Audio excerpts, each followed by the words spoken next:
Good evening, good evening.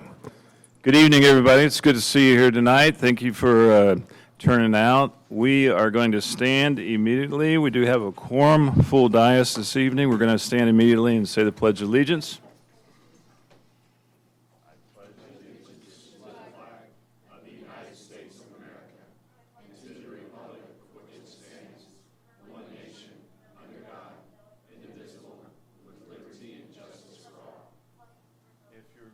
Standing for a time of prayer and reflection.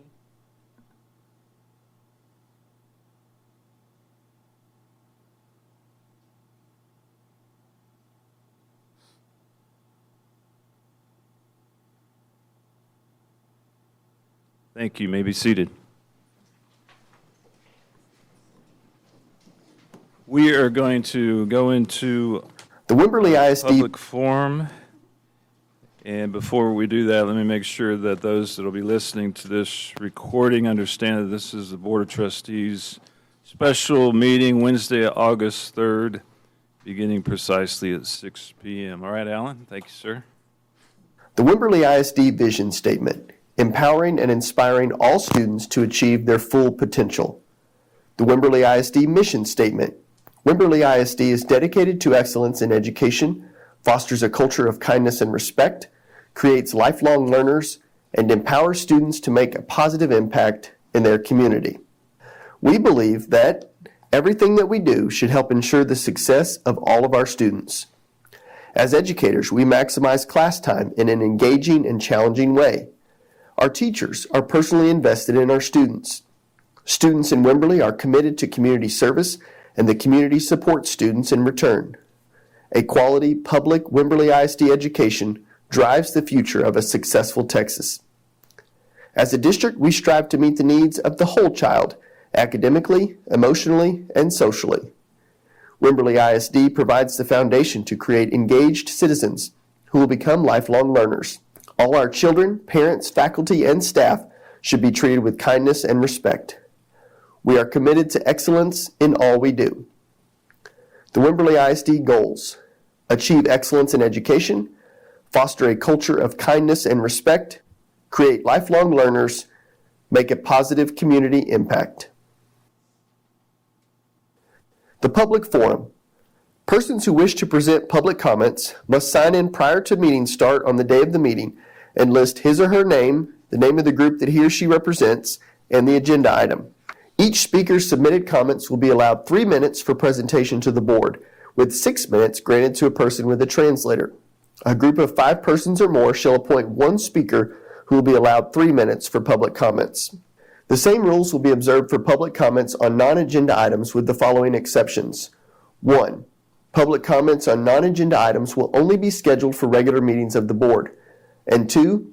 The total time that will be allowed on non-agenda public comments will be 30 minutes. Please keep your comments or criticisms civil and courteous. Please also avoid using profanity and refrain from making personal attacks on others. Except for the speaker's student, no other student's name or identity should be discussed. If you have a concern that you would like heard and resolved, please present your concern through the district's grievance policies. Grievance forms can be obtained at the Central Administration Office or on the district's website. Trustees are not permitted by law to respond or discuss public comments. However, the board president may direct a speaker to the appropriate administrator for further discussion.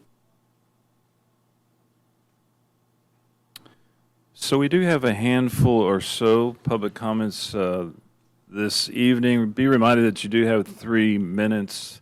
Lexi will be timing each speaker. And because of our hefty agenda tonight, we'll keep you at three minutes. So our first presenter is Chris Bird. Chris?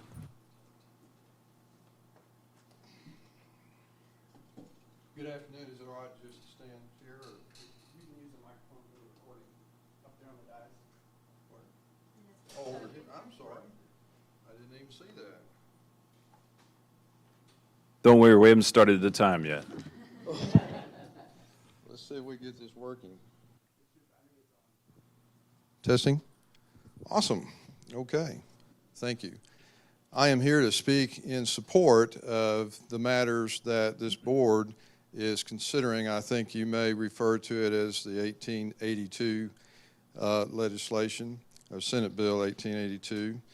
And I heard about this by virtue of being a member of the SREC here in Texas, covering this particular Senate district, which is Senate District 25, that being the State Republican Executive Committee. So I have been all over this district several times, all 7 counties, all kinds of conversations, and of course education looms very large, chief amongst a lot of the topics that folks would like to see some betterment in. And I wanted to personally just thank y'all as a collective board for the vision that you've taken. I know you had a unanimous vote the last time this matter came up.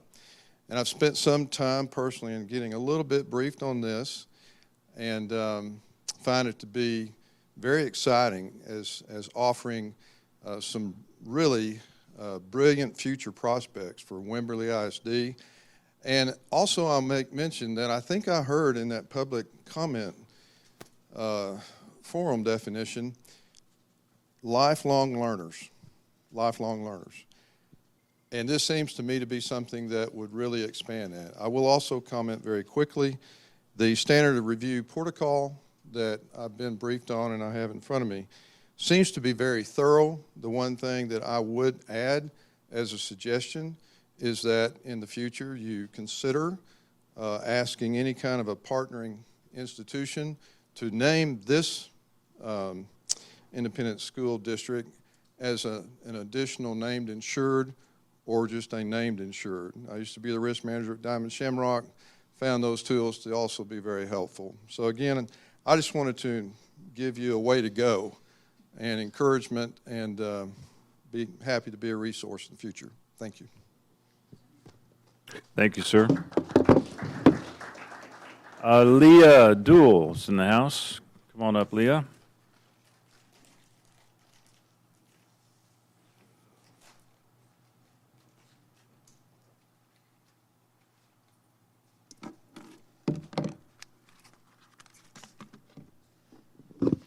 Hello, my name is Leah Duell, and I have 3 children here enrolled in WISD as of the end of school last year.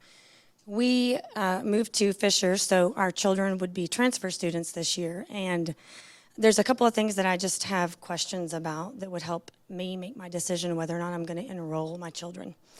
One of the questions I have is, what, if any, new safety measures have been taken going into this new school year as it pertains to someone coming in like in Uvalde? What are we doing at our campuses differently across the spectrum? That is a big concern of mine, as I know probably a lot of people. The second thing I came to inquire about is something that is quite concerning as a parent, as a mother, and it is the executive order that was signed on January 20th, 2021 by Joe Biden. It's an executive order on preventing and combating discrimination on the basis of gender identity or sexual orientation. And the reason why this executive order is concerning as it pertains to schools is because they have tied this executive order into the funding for government-funded school lunches. And basically what it says is that all schools who take government money for lunches need to be participating in gender identity, non-discrimination policies and procedures in their schools. I'm sure everybody's aware of what all of that means. I think that's very confusing for children as it stands. But anyway, my question is, if this executive order was signed in January 2021, and we have been taking federal funding for lunches since then, I would assume that that executive order went into effect in January 2021, and our federal funds were subject to us participating or being okay with this policy, this executive order. There's over $800,000 a year that comes to our district in government-funded lunches. And so in the event that the school is audited and they want to see what our policy is, what are we going to show them? And what does that mean for my children? I have a son and 2 daughters, and I find it really uncomfortable to think that a born biological male could go into the bathroom with my daughters. And so I'm just really curious, have you guys thought about this? And what does it look like for WISD? I don't know if you're aware of what's happened in Round Rock ISD, but this has been taken to a level that is unimaginable. They allow their students to identify as furries, this is animals, to have lowered desks that could be as low as you walking on all fours, and they have allowed litter boxes in the classrooms to accommodate this behavior. And so, Okay, Leah, wrap it up. yeah, this, in the event that we do partake and we continue taking this funding and we get audited, what are we going to do as a district? Are we going to keep a policy that allows this, or are we going to find an alternate way to get our government-funded lunches paid for so that we don't have to subject our kids to this? So one of the things I can do as a president, I can't respond to you directly, but I'm allowed as a president to direct you to certain district officials. Part 1, I would go see Roz Simmons, Okay, our safety person, okay. and she can brief you on measures taken. And Part 2, I would encourage you to have a dialogue with Dr. Bonewall. Fantastic. Thank you. Next, we have John Culp.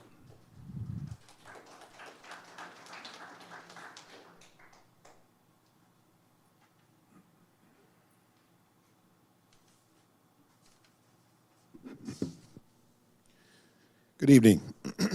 My name is John Culp. My wife and I have 3 beautiful children.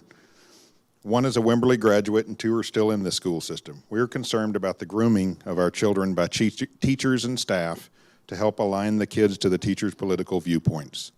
As concerned parents, we already have to monitor social media, phone apps, games, TV shows, cartoons, and who the kids are hanging out with. We shouldn't have to worry about teachers projecting their ideals, talking about gender, or sexual preferences on our children. The children need to learn academics that will help them with what they need for future employment and a career. They don't need to receive social engineering from school staff. We teach our children to respect adults and authority, in part to make sure that they're able to succeed in school and to help the teachers focus on teaching rather than discipline. My kids usually won't push back when teachers tell them something. I hope the staff doesn't take this general attitude for granted.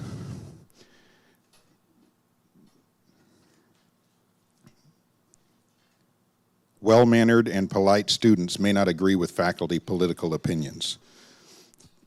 We want to make sure that staff knows that we talk to our kids day in and day out what goes on in their days. We hear the comments that are made and can usually tell early on in the school year what a teacher's political preferences are. I don't care which way the teacher votes or believes, but we will push back if we hear the staff pushing their beliefs on our children. I know that last year we had some teachers that were asking students to tell everybody in front of the class what their preferred personal pronouns were. This is unacceptable, but apparently it was dealt with pretty quickly. The question I have is, what has been done to avoid these types of proclamations by the staff in the future? How will it be dealt with? What will happen to the teacher if they do it anyway? And I hope this has already been addressed, but has it? I cannot overstate enough that I will pull my children from this school system that we love if these types of things aren't prevented in the future. You are the school board, the group of people of this community who should be standing up and protecting these kids from outside influences that don't have our kids' best interest in mind.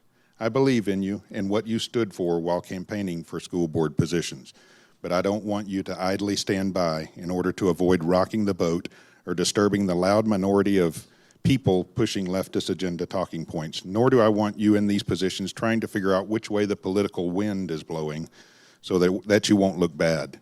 I believe you are chosen by God to stand in the gap and uphold our values. To be clear, I'm not asking teachers to teach right-wing messaging. I believe kids, no matter what political or social beliefs they or their parents or guardians have, should be able to learn and just be taught academics. Thank you.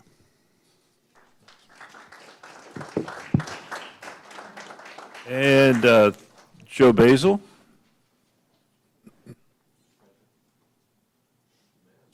What was the gentleman's name again? For a record, I have ear infection and at half decimal levels, so I may ask that type of stuff a lot. Thank you. Thank you. Hi, my name is Joe Basil. I'm from Wimberley, 3 young children. On the issue of the potential 1882 Adopt a Scholar program, the question for us is, will we lead as a community or will we fall for the education cartel's tried and lazy threats? This Adopt a Scholar program is happening in Texas. It's going to happen. We've already spoken with dozens of other districts that are Robin Hooded like we are here in Wimberley. So the question for the board becomes, for the fiduciaries of this district, is will we benefit as a district or not? Because the cartel attorneys that Greg called, and who in turn likely called the media to attack us, the cartel attorneys who are paid millions of dollars to fight and oppose any meaningful reform that benefits students or parents in Texas, they are trying to get you to not move forward. The question only becomes a matter of which district will receive the benefits of this program and its implementation in Texas. From a moral and ethical perspective, the choice is easy. From a fiduciary perspective, the choice should be easy. From a risk aversion or lazy perspective, the choice is daunting and best to have never even considered helping these children or helping our district financially. This board has some decisions to make, so I encourage each of you to make the moral and ethical choice to be a properly functioning fiduciary for our district and to move forward with the Adopt a Scholar 1882 program. I wonder what our teachers would do with $10,000 raises from the surplus revenue as opposed to a laughable step increase of as little as $226 in this economic environment.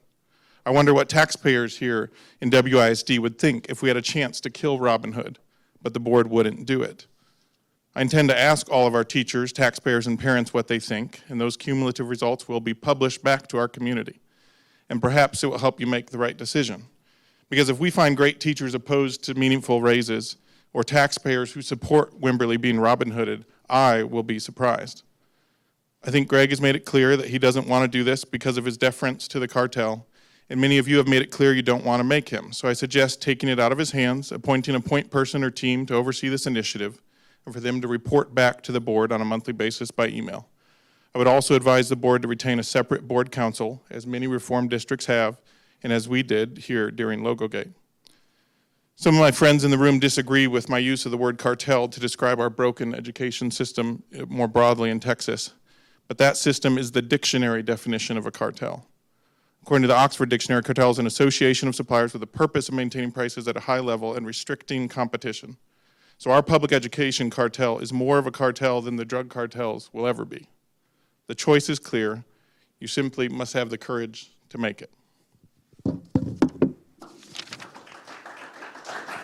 And Ashley Payne.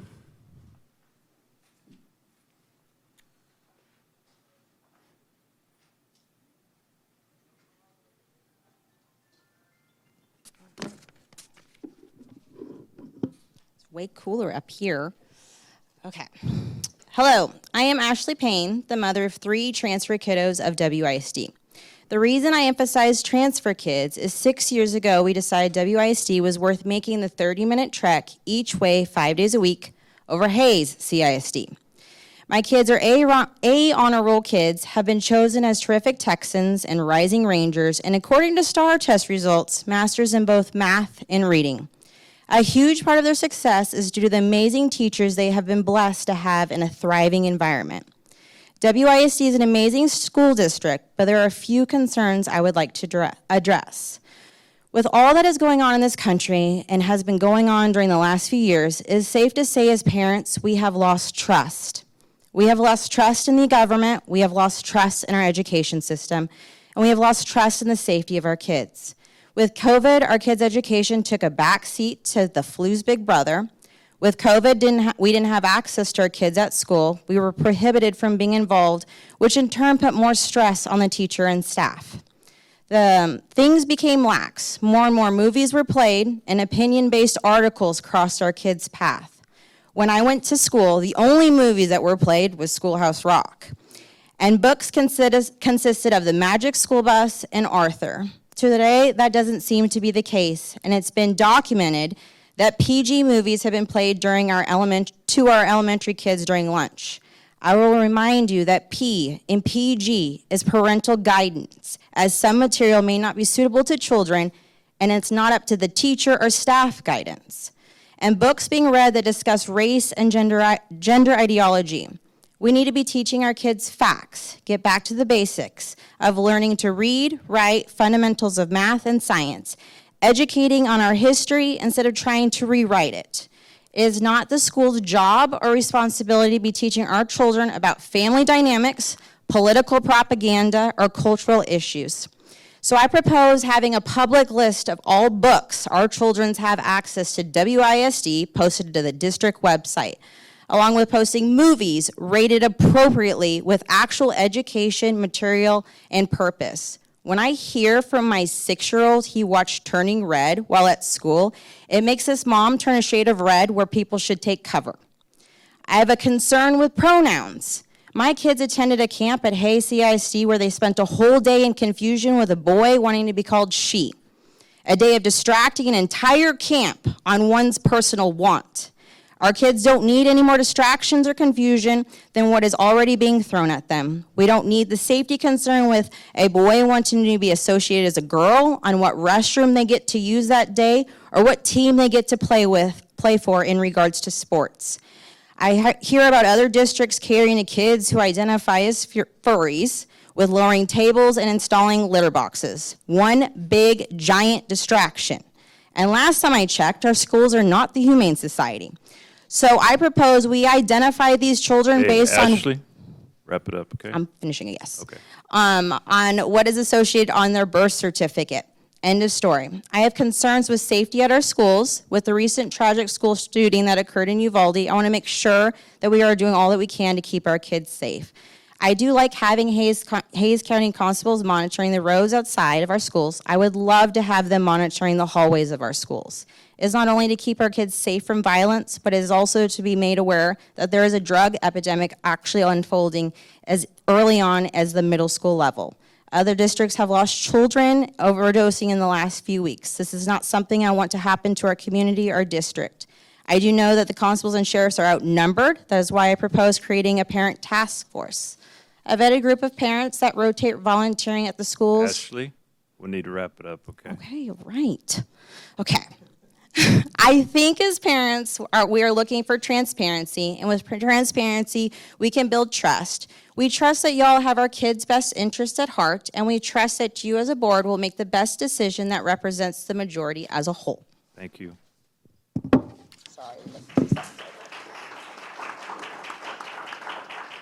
And our last for this evening will be Lynn Allen. Lynn?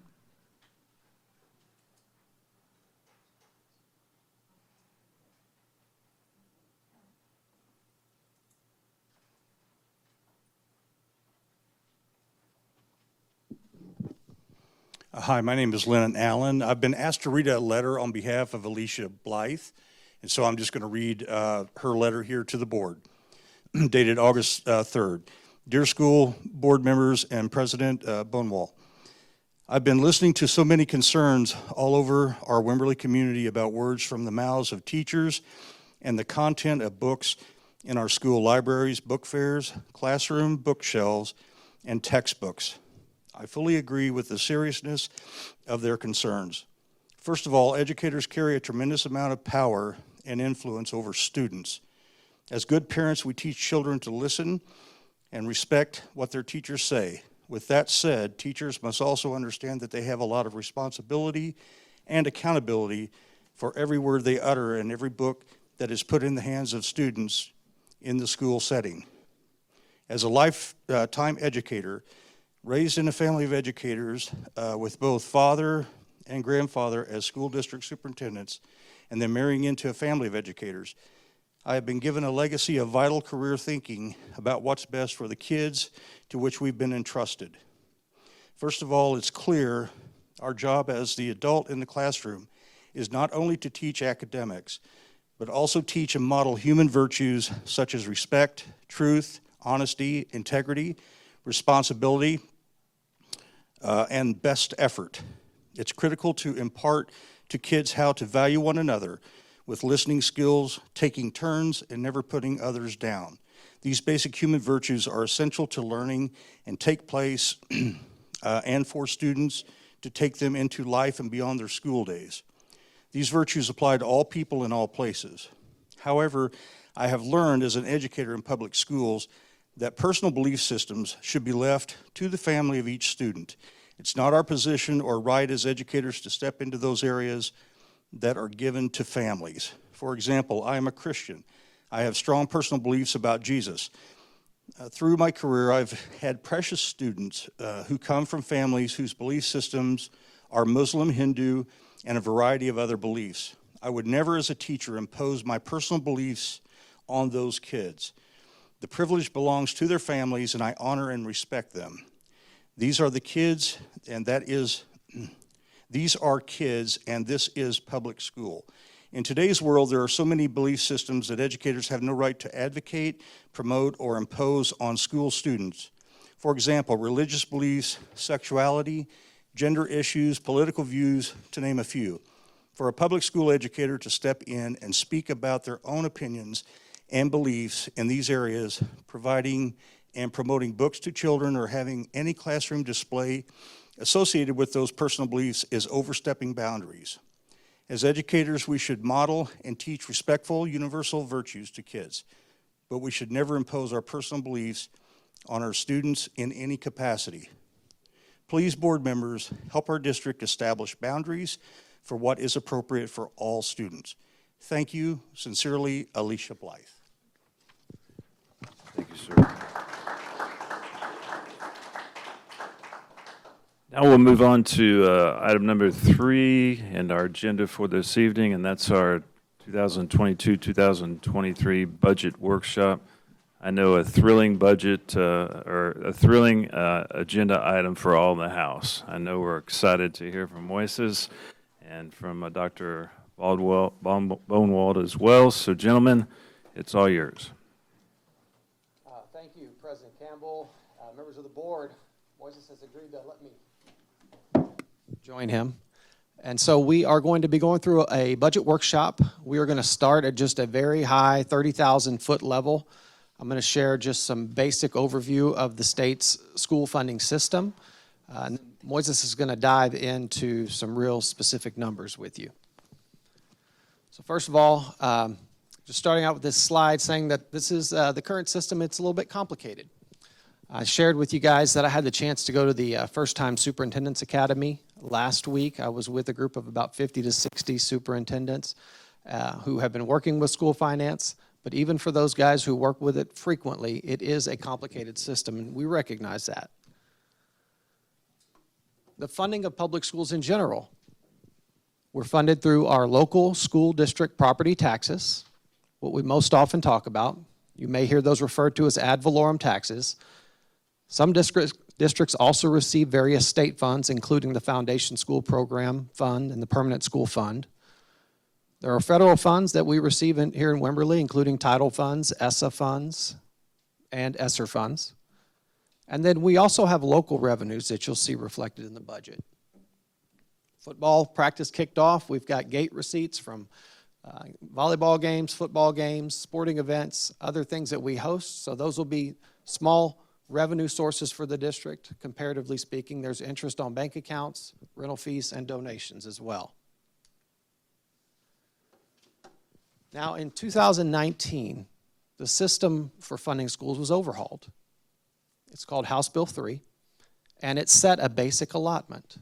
All school districts receive a basic of allotment per student of $6,160. And so this bucket is representative of that funding. It's filled up to that $6,160, and then we receive additional dollars depending on the types of students that we're serving, the types of programs that they're in, above and beyond that basic allotment. And that's the same for all school districts across the state, depending on how many students are served in those programs. Oftentimes, people think about the school funding system, and they think of it as potentially a 50-50 split. Local pays half, state pays half, and that's what you see represented in that bucket. That's not true for us, although it is true for some school districts.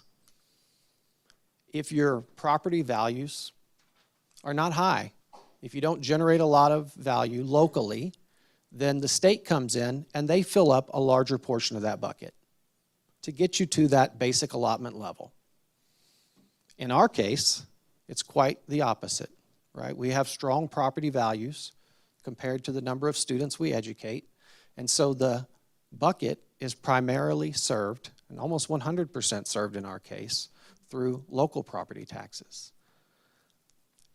And in our case, when you fill that bucket up, all the way above and beyond $6,160 per student, we enter Chapter 49, recapture, what we often refer to as Robin Hood, and we're required to send some of that local funding, that local property tax, back to the state to redistribute to other school districts with lower property value.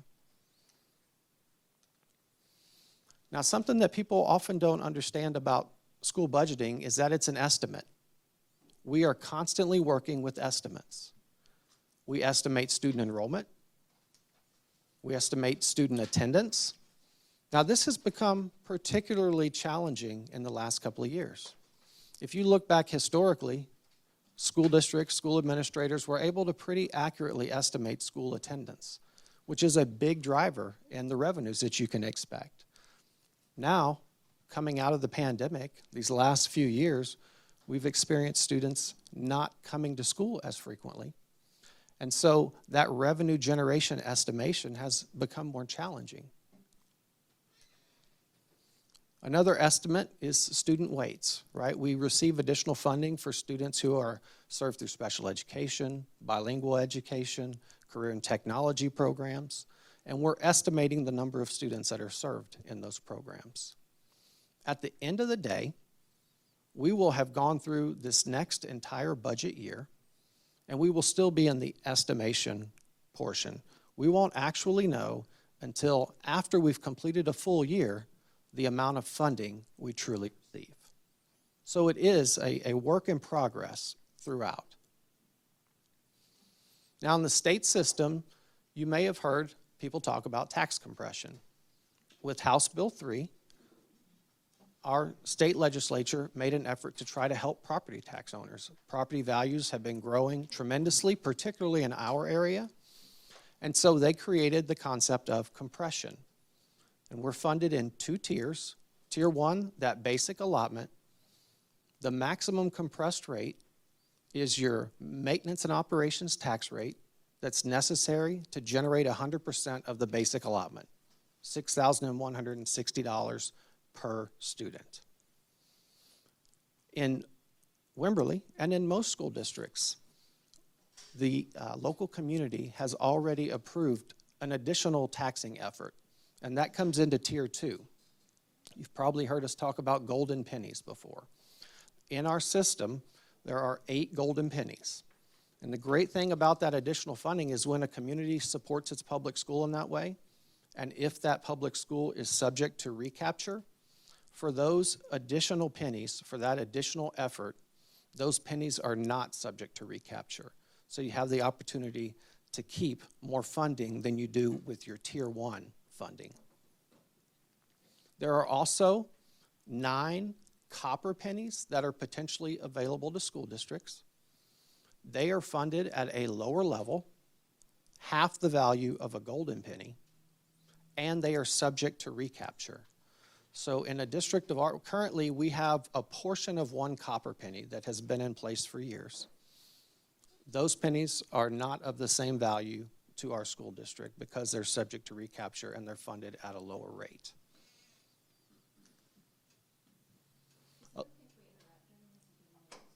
Yeah, absolutely. Just have a question. Do we have any golden pennies? Did I miss that? We do. We have all 8. Okay. So years ago, the school district approved those golden pennies, and then our community on several occasions has voted to support additional taxing effort. And so we've maxed those out. There are no additional golden pennies in the current system for us to even potentially talk to our public about seeking. Okay. Thanks. A little additional information on the maximum compressed rate.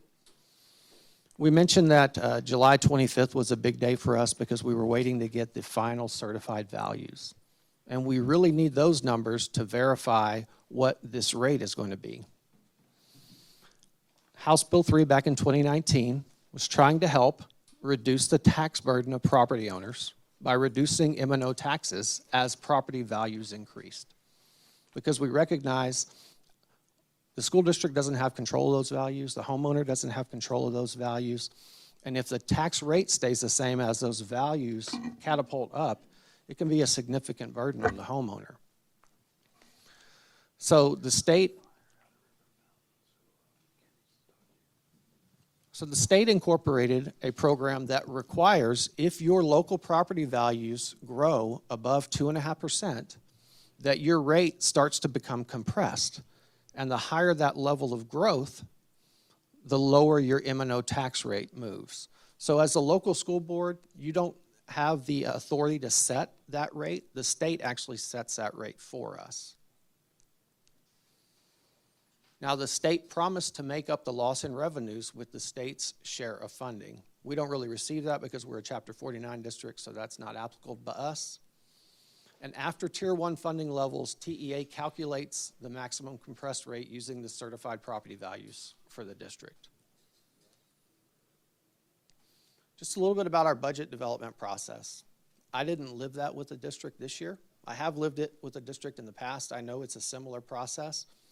But your campuses, your districts, your district departments, they begin working on this process in January. They use the goals that the district has set forth and the goals from their campus improvement plans to drive their budget development. And they use their needs assessment. And so we have campus improvement committees that include principals, assistant principals, teachers, staff on each campus, parents, and they're all working collectively together to identify those goals and then set a budget to support those goals. They use preliminary planning amounts that are provided by our CFO and our business office. They use the site-based decision-making process to determine where to allocate those funds. And then they submit those requests to Moises and our business office in April. So as trustees, school boards across the state, you approve 3 budgets. By law, you approve 3 budgets. You approve the Fund 199, or the General Maintenance and Operations budget. You approve Fund 240, or the Food Service and Child Nutrition budget. And you approve Fund 599, which is our debt service to pay for prior bonds that the community has approved. And you approve that through various functions. Now, these aren't functions that Wimberley ISD designates. These are functions that all public school districts in the state of Texas work under. So if I said Function 11 here or in any of our surrounding districts across the state, Function 11 would mean instruction, no matter where we were. And so as a board, you're ultimately approving a budget based on function. And I won't read all these off to you, but these are some of the functions, or these are all the functions. There's going to be a second page.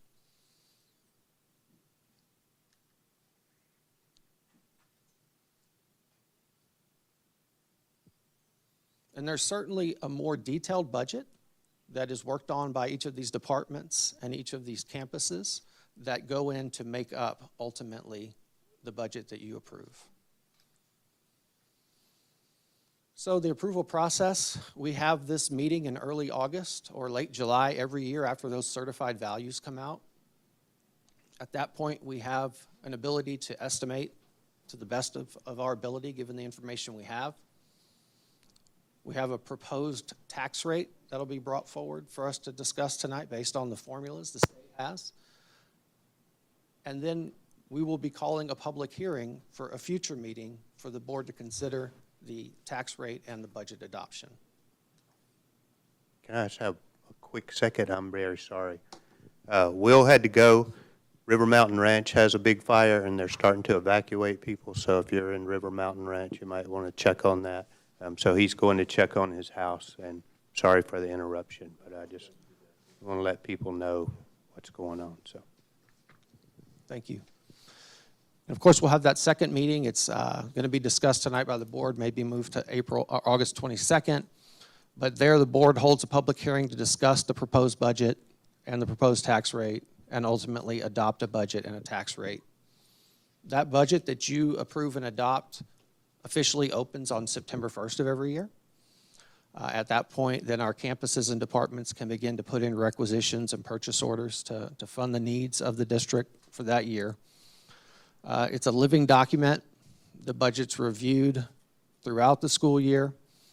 The board is provided updates at each meeting through Moises, and we're constantly looking at student attendance and enrollment data because those are estimates, and we're looking to see where our projections low, and we've actually got more students and more funding than we expected, or were they too high, and we need to look at managing the budget because of that. Now the star of the show. You got one. Yeah, I got. Thank you for providing that overview on state funding. Now let me, we all turn back to the state value. What is the property value study and the purpose of the T2 value? So the purpose of the is this on? Is it? Okay. So the purpose of the T2 value is basically what TEA uses at the state level to calculate our state funding. And the main purpose is to ensure equitable distribution of state funds by calculating the T2 value. So this is a study that's done by the PTA, the Comptroller's Tax Division, and they do this one independently. So this is in an effort to compare or adjust the certified values to market value. So they do this at the state level based on market data, which the appraisal districts don't have access to. The main goal of them is to try to get them between a less than 5% margin of error. So the results of this study or this audit can affect state funding, whereas, for example, when your results are too high or state funding is too high, a school district can receive less funding. So when those are released, the purpose of the school district is to appeal those values and try to get them near that 5% error of margin that we are given to try to regain some of that lost funding. As a result of that. So the T values will be used, that will be used to calculate for the coming year will be released in January of 2023. So right now we'll be working with a projected value, okay? And this information is available on the Comptroller's website, and I'll put a page right there for y'all to see.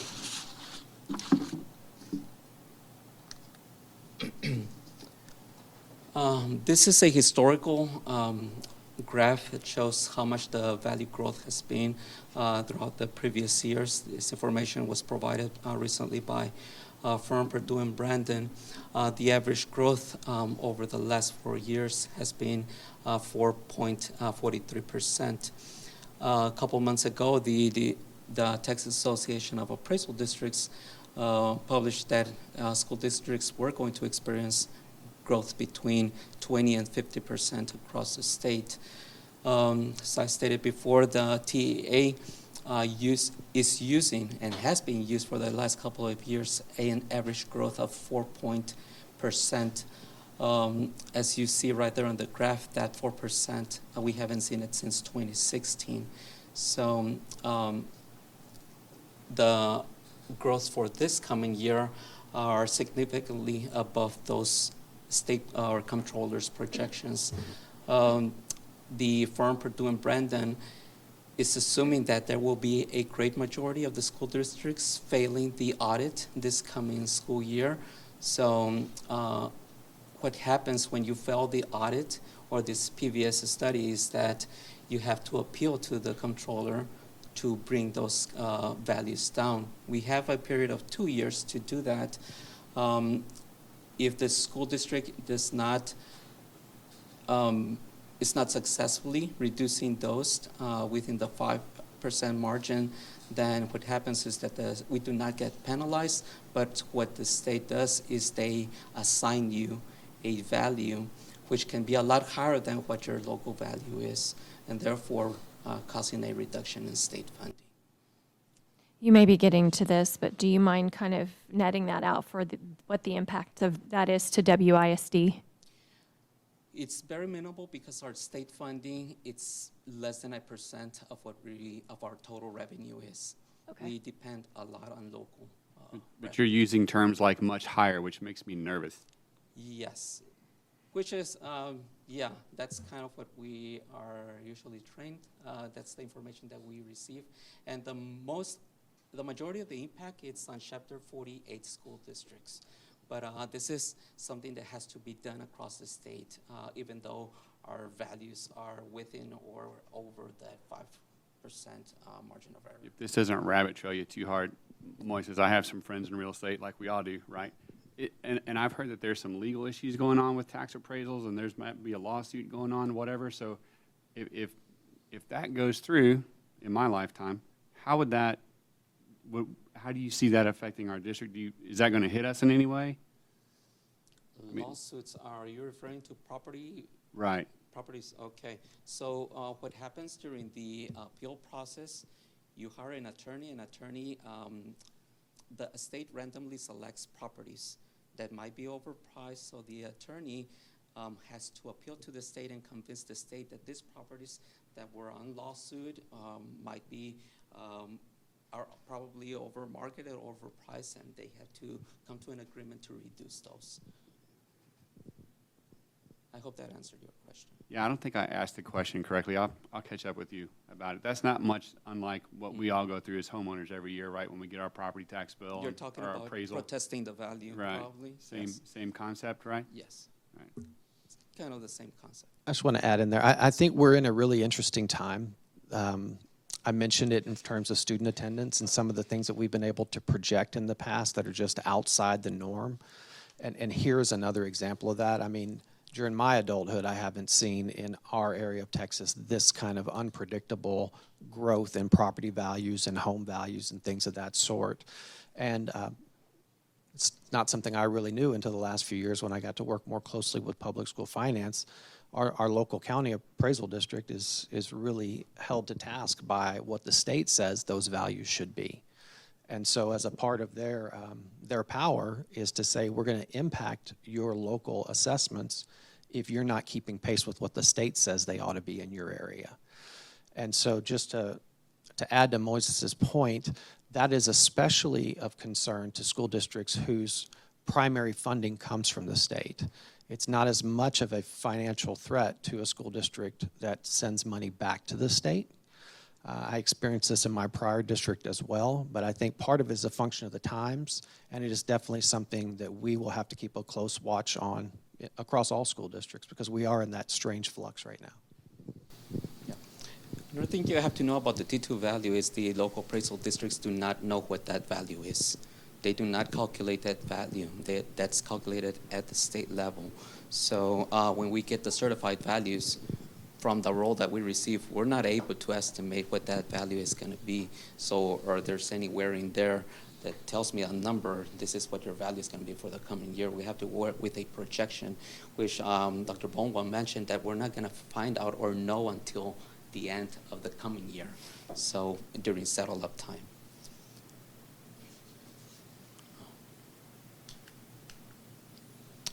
Right here is a historical graphs of what the local value is since 2016 to present, and also in comparison to what the state has been, or what the state has certified since 2016. As you can see, in year 21, the value increased by 15%. In 22, the local value was certified at an estimate of increase of 27.8%. This is 2% higher than what my original preliminary projection was. The reason why is because during the preliminary value that I had given you all, we had not received a 2, or we did not have a 2 to calculate what our state value was going to be. 2 weeks ago, Purdue and Brandon issued a T2 model that will help us project that amount more accurately. So The projection that I had given you all previously was based on historical trends, whereas this one is going to be, it's based on actual roll numbers by category. So, and also allowable tax deductions. So that number right there, 0.24.2, should be more accurate than what I had given you all previously. And should give us a more accurate calculated or state funding calculation for this coming school year. Another thing that caused that difference was that on the preliminary number, the appraisal district had assumed an 8% number or 8% increase amount of protested value.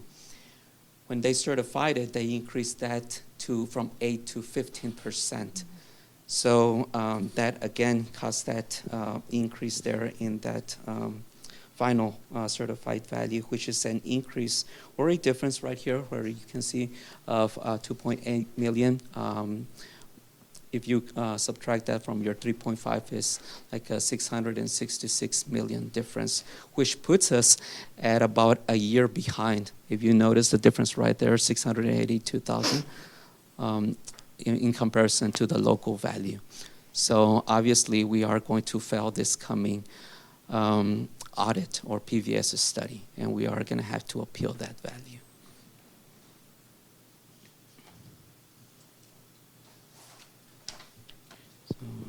Change to right here. It's the same graph, but now in graph format. Again, it's the same information. Local values have increased by 27.8%. The average over the last 4 years, 15.7% on the local value.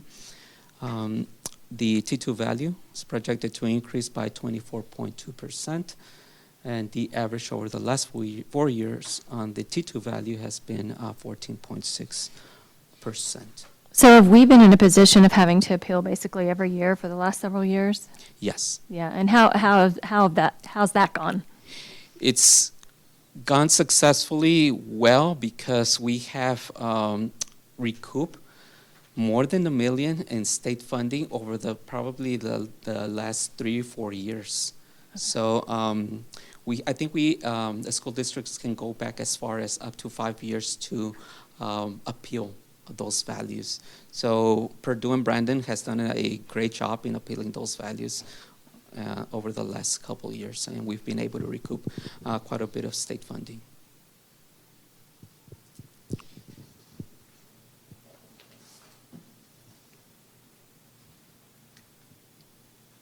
Any other questions on the previous slide? So your projection for the state funding that is in our budget is based on an unappealed number? An actual certified numbers on the roll. Okay. Yes.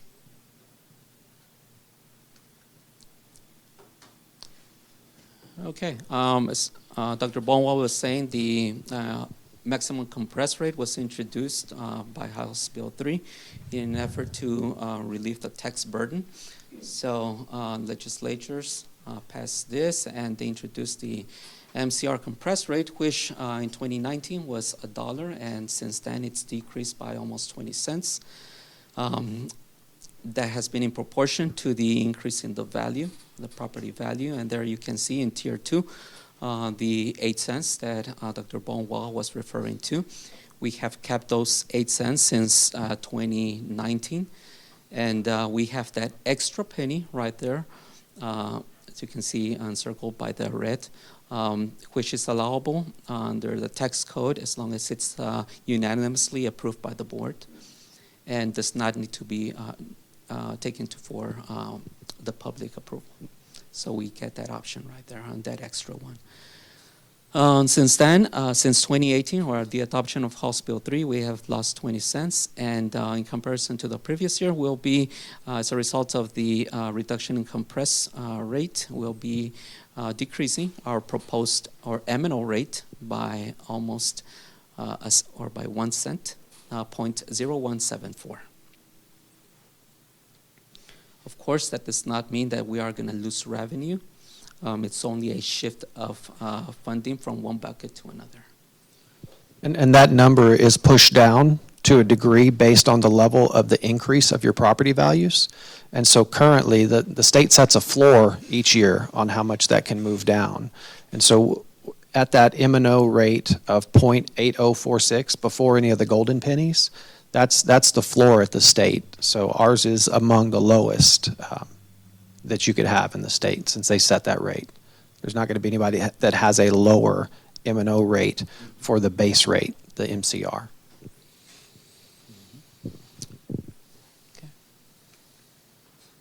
And here again, we have our total tax rate since 2018, and just a decrease of almost 20 cents. And we have the projected based on the certified roll at projected total tax rate of $1.1638, which is a combination of the M&O and the INS rate.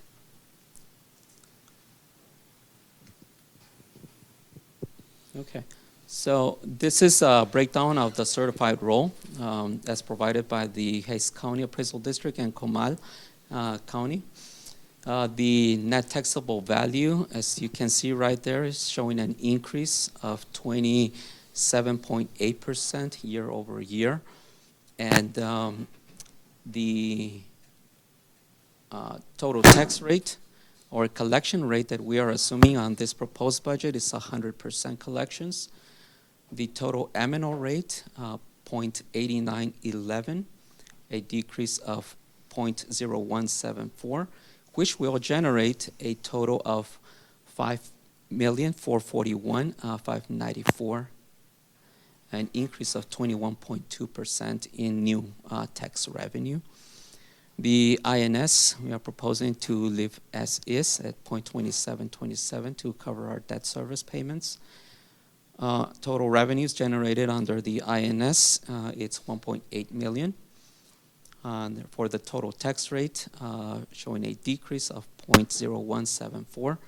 And the total tax estimated revenue for both M&O and INS is 7.2 million, an increase of 21.7% from the previous year. Can you help me understand the large decrease in transfer adjustments? That might be a question for the appraisal district. I don't have the details. I don't get the details on those. Oh, so can you define transfer adjustment? In my mind, I'm thinking transfer students. Is that not what? No. Okay. No. This is information from the appraisal district on the tax roll. Okay. Yes, on properties and yeah. But if you need to know what that number is, I can approach the appraisal district. And, Okay. Can you define it for me then? Like what does the appraisal district mean by transfer adjustment? You know? Transfers adjustments. I wouldn't have an exact answer for you. Okay, Yeah. we can find out later. Yeah, I can definitely. Because that's have significant, that. so I just didn't Yeah. know. Yeah. Somebody Google that, please. Not unless somebody here is in, works at the appraisal district or. I wish I could have had somebody. We'll get that answer for you guys. Okay. Yeah, that's not my area of expertise, so. This is a guess, but I'm just wondering if it's the either removal or addition of exemptions coming on off the rolls. I'm not positive. They have to do with exemptions. Yeah, but I'm not exactly sure. Refer to somebody from the appraisal district. Good Yeah. guess. Yeah. But those are allowable tax exemptions under the tax code, that's all. But yeah, I'll get that information before the next meeting. So let's go to the next slide right here. Okay, so this is a lot of information right here in 4 slides or 4 graphs. Right? We have the enrollment right there. You have your ADA and your attendance. Funding is not based on enrollment, but ADA. So the increase in enrollment, as you can see there, from 2014 to 2023 has been almost 500 students in enrollment. This is actual head count.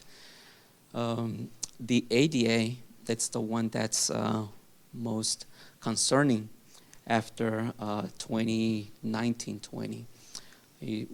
we reached a peak high of 2492 in 2019, and then all of a sudden dropped to 2320 as a result of the attendance, as you can see right on the bottom attendance graph right there. We went from a 98.4% attendance to a 93.3% attendance. We want to be optimistic for the coming year, so we are anticipating that we are going to increase our attendance and improve that. Maybe not by the same amount that we dropped, but maybe half of that. So we are using an assumption of 96.5% attendance. The total enrollment for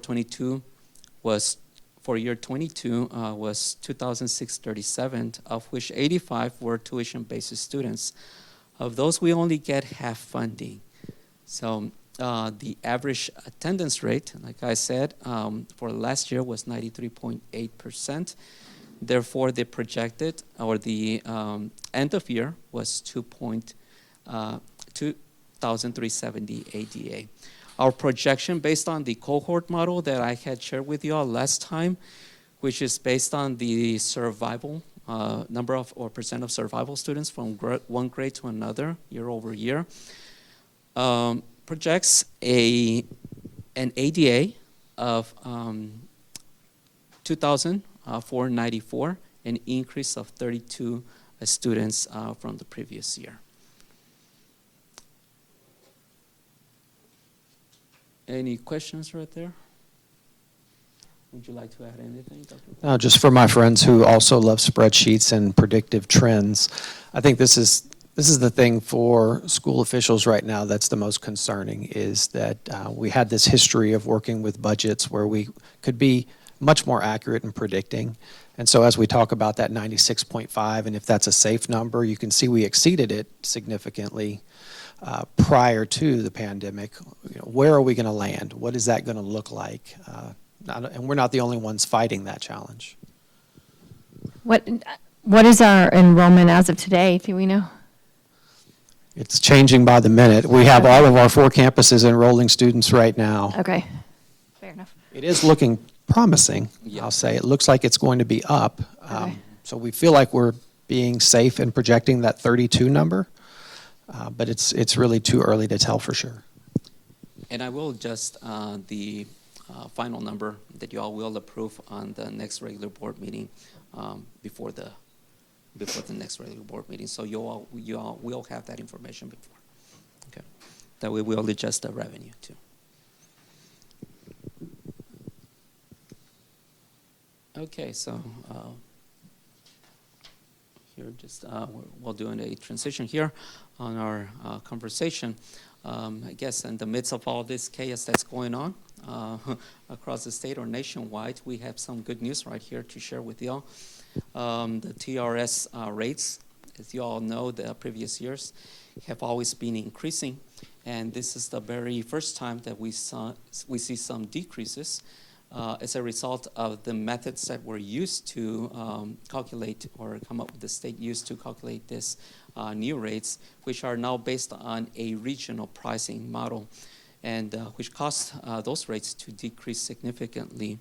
As you can see on the far right, you can see those decreases, and we see an average decrease across the different plans, almost or 10% decrease.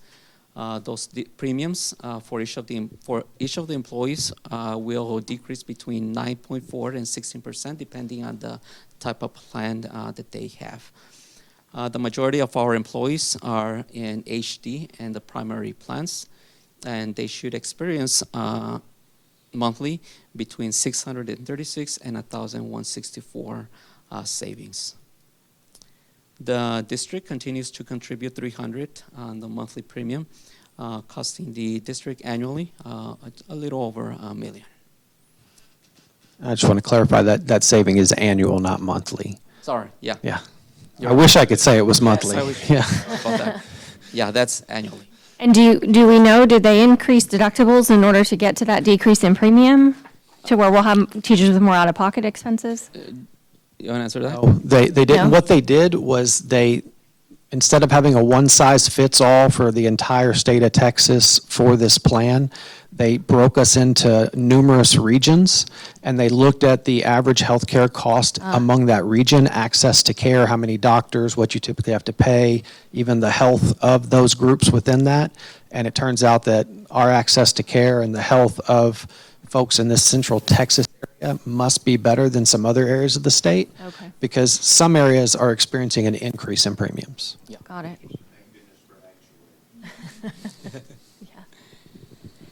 Any other questions on this slide? Okay. In preparing the budget, we did face some major challenges here on these main areas. Beginning from top to bottom, we did saw an decrease or experienced a decrease in EMAT funding, which is the instructional materials allotment. This is funded biannually, so that decreased almost or nearly 60% for the biannual.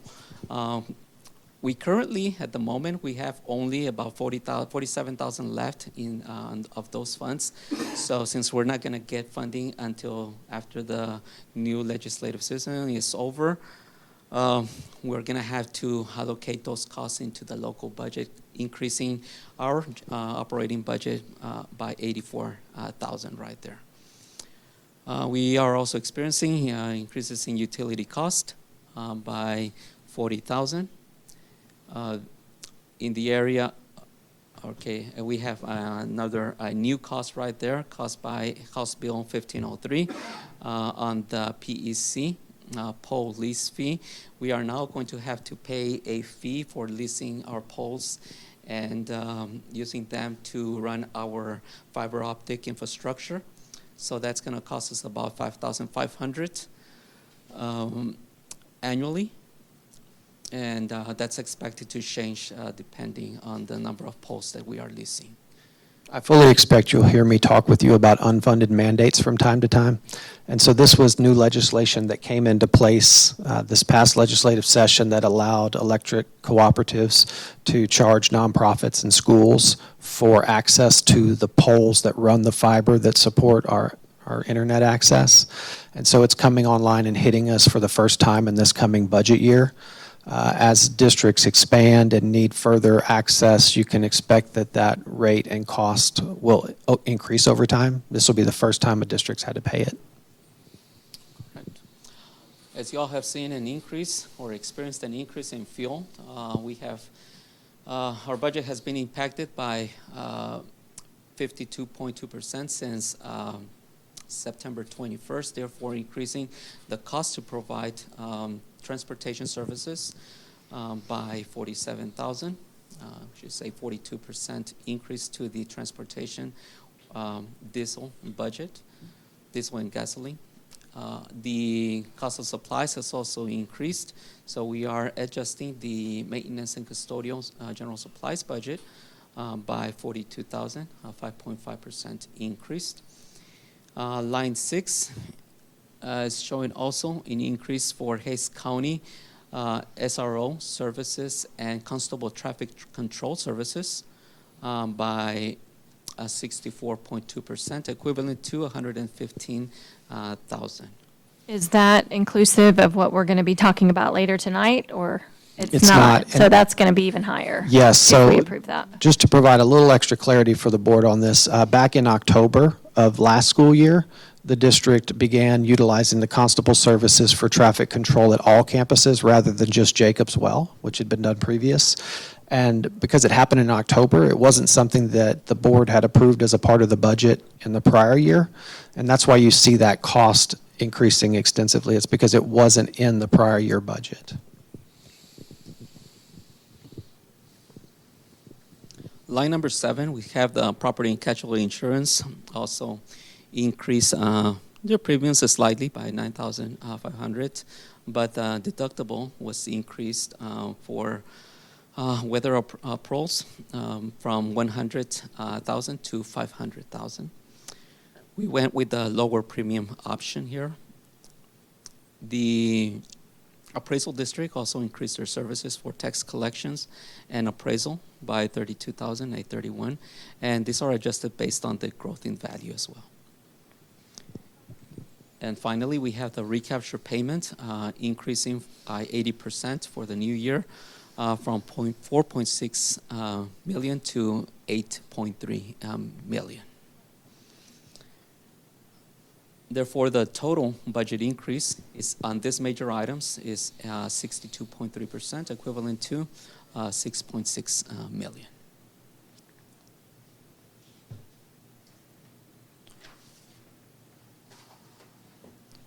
And then we have this one. You want to take over? So I borrowed this slide from TASBO.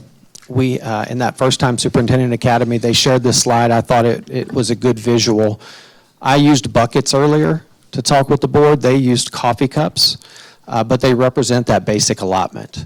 And so that the point of this slide is to note that the basic allotment was set and increased in 2019, and we were all very excited about that in public schools because it hadn't been done in a long time. It moved up from about 5,100 to 6,100 or 6,160, and it allowed school districts to do a lot of things, including increased staff pay at that time.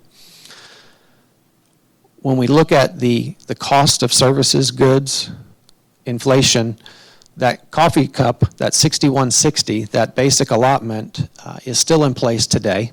The legislature, of course, will meet again starting this coming January. Public school officials, our hope is that they may look at this and adjust that basic allotment, because the reality is what we could do 4 years ago with $1 we can't do today. And so our hope is that that basic allotment will be adjusted upwards. But what you see there in that black line is a representative increase of the Consumer Price Index in the United States and the CPI for Texas. And the Texas inflation rate is up 12.4% since September of 2019. So $1 is just not going as far as it once did. And so that'll definitely be a conversation piece for school officials and school board members with our representatives as we encourage greater funding for our school districts.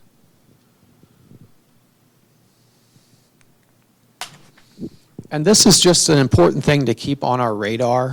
When House Bill 3 was passed in 2019, some school districts, oftentimes Chapter 49 school districts, including Wimberley, were going to be hit pretty hard by that new legislation. And they created a line within the funding template for what's called the Formula Transition Grant.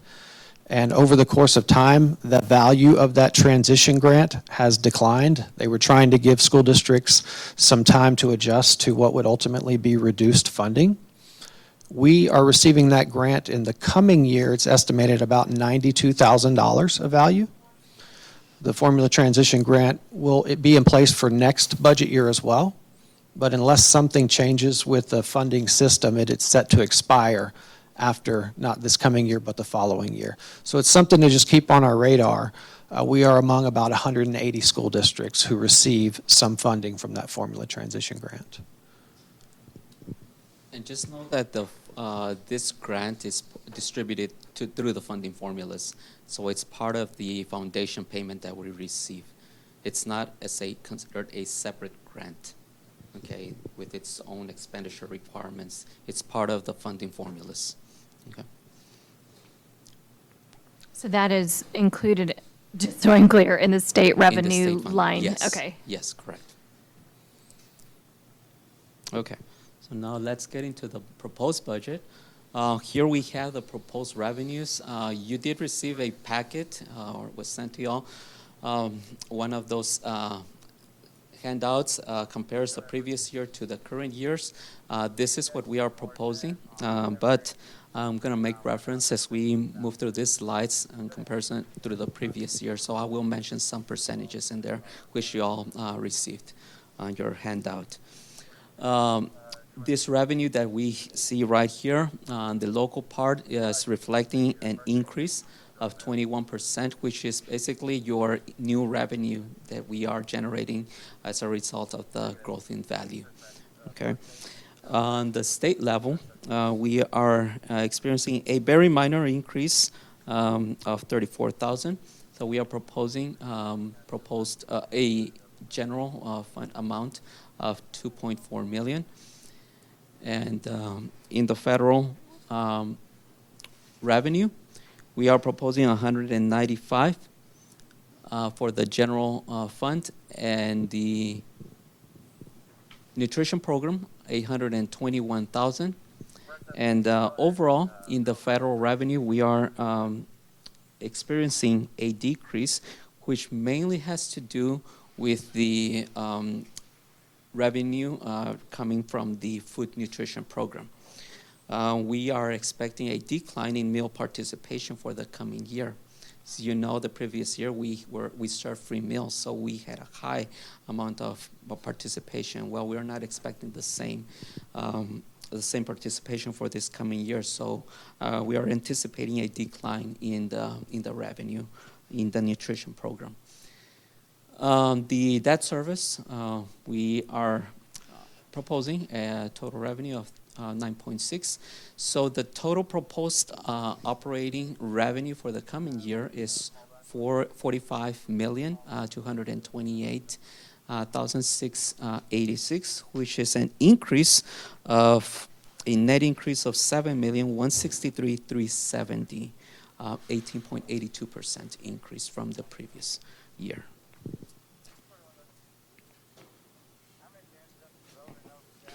Hey, can you go back 1 second? Yes. Moises? This was brought up during citizen comments, and it kind of is still, it's bouncing around in my head right now. So with the federal legislature that's tied with subsidizing, right, school meals, I don't know what our stance on that is. I think I spoke to Greg. I spoke with you about that kind of offline a couple weeks ago, and we were just kind of waiting to see, I think, what TEA was going to say. But call me distrusting, but I can't believe that they're not going to ambush us with that. So what will we do if that $821,000 goes away? How much of that might be, because it's probably not the whole 821, right? How much, do we know how much of that is tied in with that executive order? You want to say something? Or? No, we did have a conversation previous to that, and we're continuing to look for information to come. At this point, we've received no information that indicates that that executive order is going to require a policy change from what we currently have in terms of how we operate our school system. Yeah, and we have also not received any information from the major organizations that we work with, such as TESPO or TESA, on that matter. But in the event or any time that your food nutrition program ends up with a deficit, the general fund has to subsidize that. So any loss in funding would have to be subsidized by the general operating. So it still comes out of our pocket in the It end, would right? have to come out of our pocket through an interfund transfer.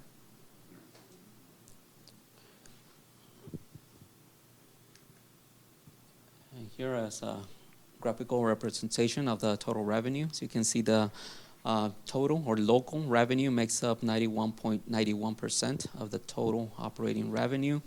The state revenue makes up 5.5%, federal 2.2%, and other sources less than 1%.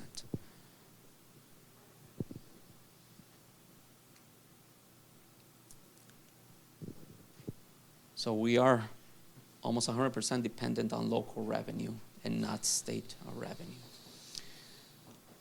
On the expenditure side, I'm going to go down the list, and if y'all have any questions, you are more than welcome to interrupt or ask questions. That first line item right there is the function 00. That's mainly any transfers that we are doing throughout the year to subsidize a different fund. Last year, we used, or I budgeted, let's see, $273 to help subsidize a nutrition program because the previous year I only had $35,000 in fund balance. So good thing that we had that huge increase in meal participation that I didn't have to do that. Okay, so for the coming year, I don't expect to do that. So it's 0. Function 11, the instructional services. We are proposing $14.8 million, which is an increase of $513,000, mainly as a result of the EMAT purchases for instructional or curriculum. On function 12, instructional resources and media.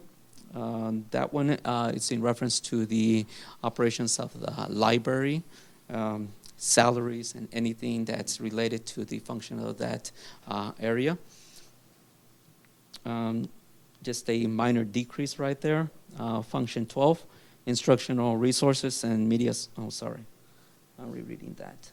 Function 13, instructional development. Some of this information was shared with y'all. I'm not sure if you all want me to go through that same thing, or should I just, we already shared some of this information with them on that. It might be helpful for Might be the helpful. community to hear some Okay. of those explanations. Yeah. So I'll just reiterate on some of that. Function 13, which is your instructional staff development. This is staff development for all teachers. Well, the majority is teachers. And since we are doing a lot of in-house staff development, we are proposing a decrease of 38% on that budget. Function 21 is instructional and administration.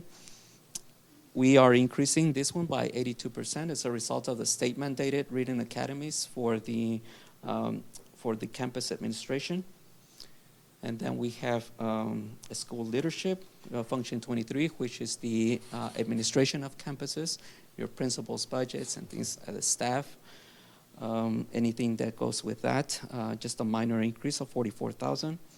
Counseling services, we are proposing 1.1 million, which is a decrease of 331,000, mainly as a result of us providing services or counseling services using ESSER funds.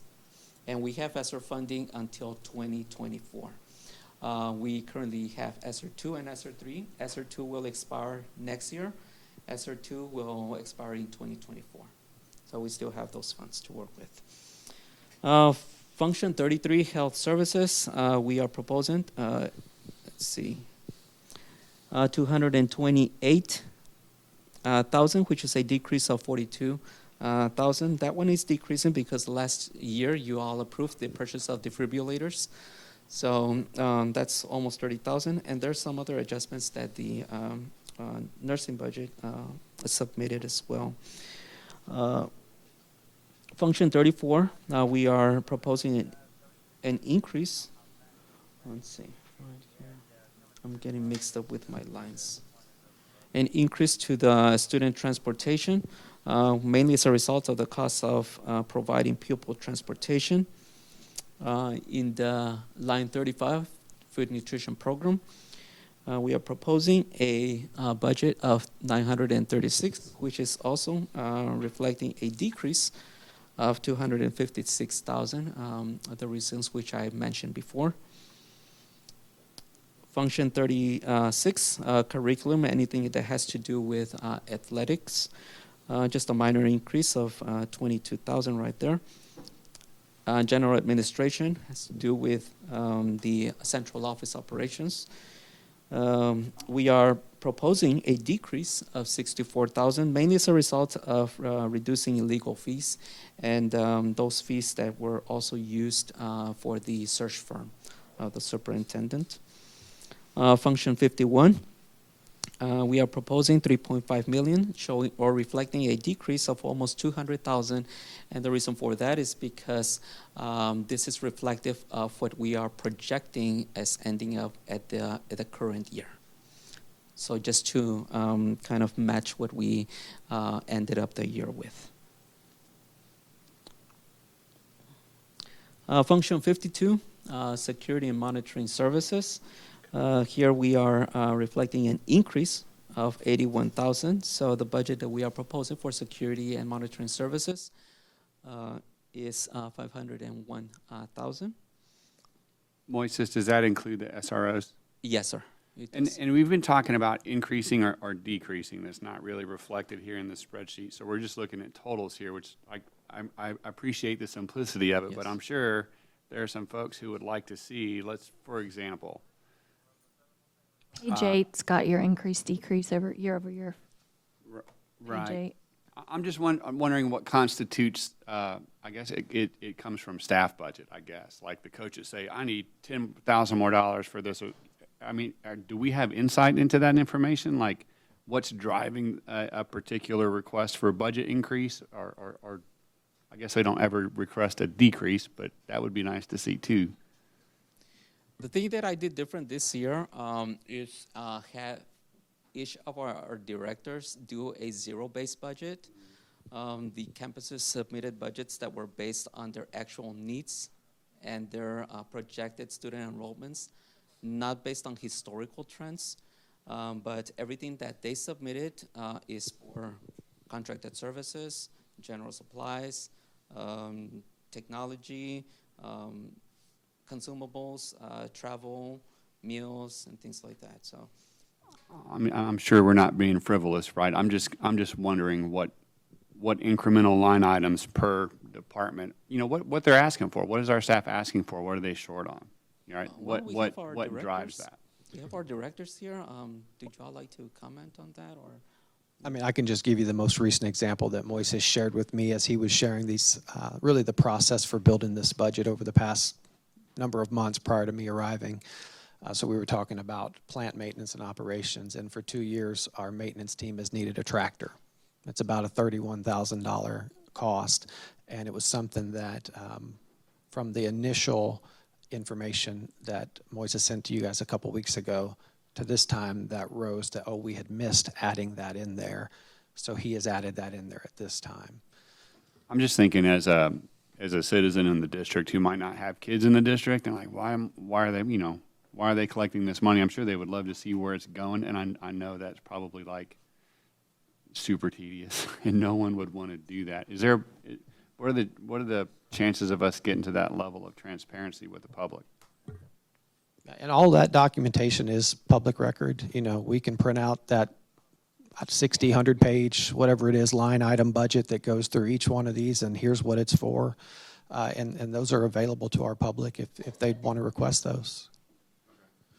And I just wanted to clarify, the question on security and monitoring services, you asked if that included the school resource officers, and given our next conversation, that includes the current school resource officers. It doesn't include an assumption of 1 or 2 additional potentially.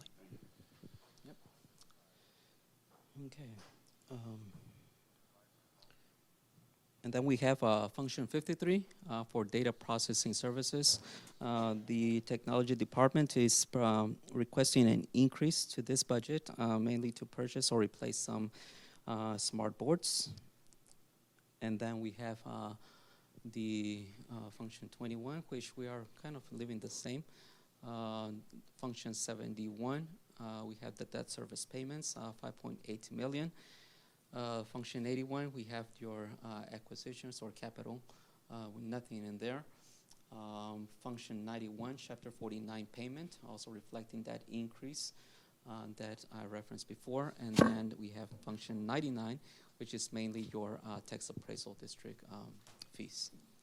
So the total expenditure budget that we are proposing is in the general fund, $35,169,556, reflecting a deficit of $756,746. The food service expenditure budget, $936,948, reflecting a surplus of $525,587. The debt service budget, $5.8 million, reflecting a surplus of $3.7 million. Therefore, the total proposed budget for the 22-23 school year is $41,961,784, which is an increase of $3,317,705, equivalent to an 8.59% year over year. So the security and monitoring services does not include the next agenda item of the additional SROs. Does it include any other of the recommendations that Roz has made as far as increased security? There are a few of the smaller ticket items. Roz does have a budget, and there are a few of the smaller ticket items that are already in place to address, but it's a small budget. So the majority of what you receive there is not covered here. Okay, so any additional spending we do around that is going to increase our deficit. That's correct. Okay. here you have a graphical representation of the previous budget. The majority of it goes to instructional. I can barely see that percent, but that's 35.3%. And then your other high item is your function 91, which is your Chapter 49 payment, then your debt service, and so forth. First budget workshop for me, right? Appreciate you fielding all my questions. So out of all the millions of dollars that we're collecting, 35% goes to instruction. Is that normal? That seems a little bit low. That's not including staff salaries, right? No, well, yes, it is including staff salaries. So that means even less is trickling down to the students? I'm confused.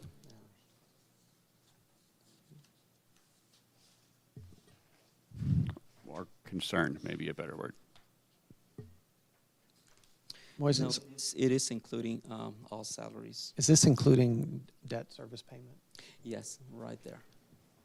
Yes, this is the overall budget, not just the general fund. So if you take away that debt service portion right there, it would be a lot higher. It's basically watering down the percentage is what you're saying? Yeah, and if I should have done a better job with some of the initial slides to talk about the difference between the M&O side of our funding and the INS side of our funding. They're all reflected here. The INS can only be used to pay down debt. So it is impacting what that looks like. You're going to see another slide that Moises is going to share that's going to be reflective of our M&O spending. And here's the same budget, but now by object code. We have the first column right there. You have personnel, payroll costs, and then you have your contracted services. And then followed by the supplies and materials. And then the 64, other operating, which is your travel, meals, any miscellaneous cost. 6,500 is your debt service and capital outlay then, and any operating transfers out right there. So if you do the math there, Nathan, it's close to 40% of that budget, the operating budget, is on instructional services. Yeah. Slide right here. Like payroll cost, 80%. Professional services, almost 10% right there, and general supplies, almost 7%. So the majority of our expenditures is allocated to personnel. And I think we compared that across the state, right? That's about more or less average. I know that we've had that conversation once or twice before. It typically ranges somewhere between 80 to 82%. If you start to get above that, then you find yourself having a hard time paying for all the things that you have to do to operate the school district in a school year.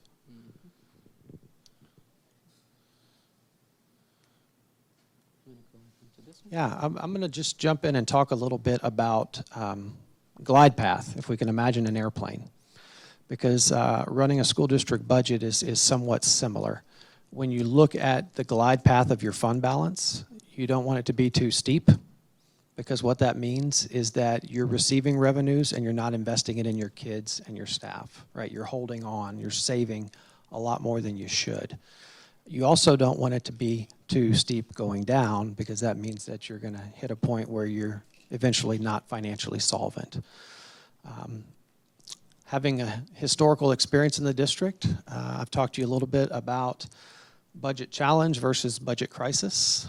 For those of you who were here in the community or even on the board back in the mid-2000s, we were in a budget crisis.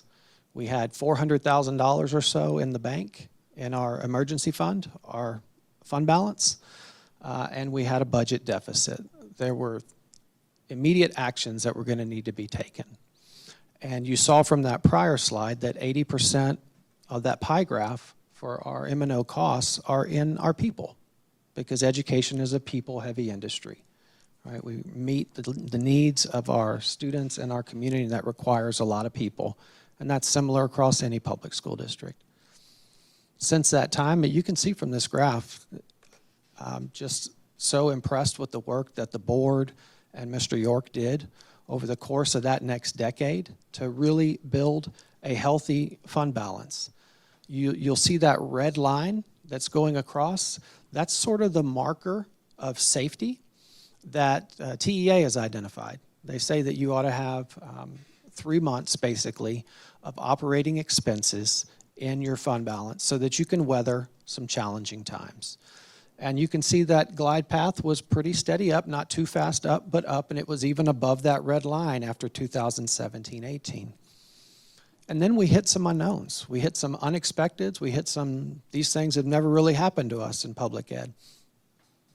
And there were drivers on both sides. There were drivers on the revenue side because we didn't foresee the decline in student enrollment, right? It had been trending upward, upward, upward. You see this in other school districts, not only now, but just as sometimes patterns change of the population of a city. School districts are often having to be reactionary because you approve contracts in the spring based on what you expected, and if your enrollment declines significantly, then you've hired more people than you need, and 80% of your budget or more is in those people, and you can't say you're gone immediately. You've got to right size over the course of time. So a driver here for us was enrollment didn't continue to grow in the way that it had been expected and anticipated. Another driver was you saw that historical average of attendance, right? We've been living somewhere in the 96, 97, 98. You know, got a 98% in a school district is unheard of. You've got to commend the work of this team, the staff across the district, the supports that must have been put in place, and creating a welcoming atmosphere where kids felt like they wanted to be.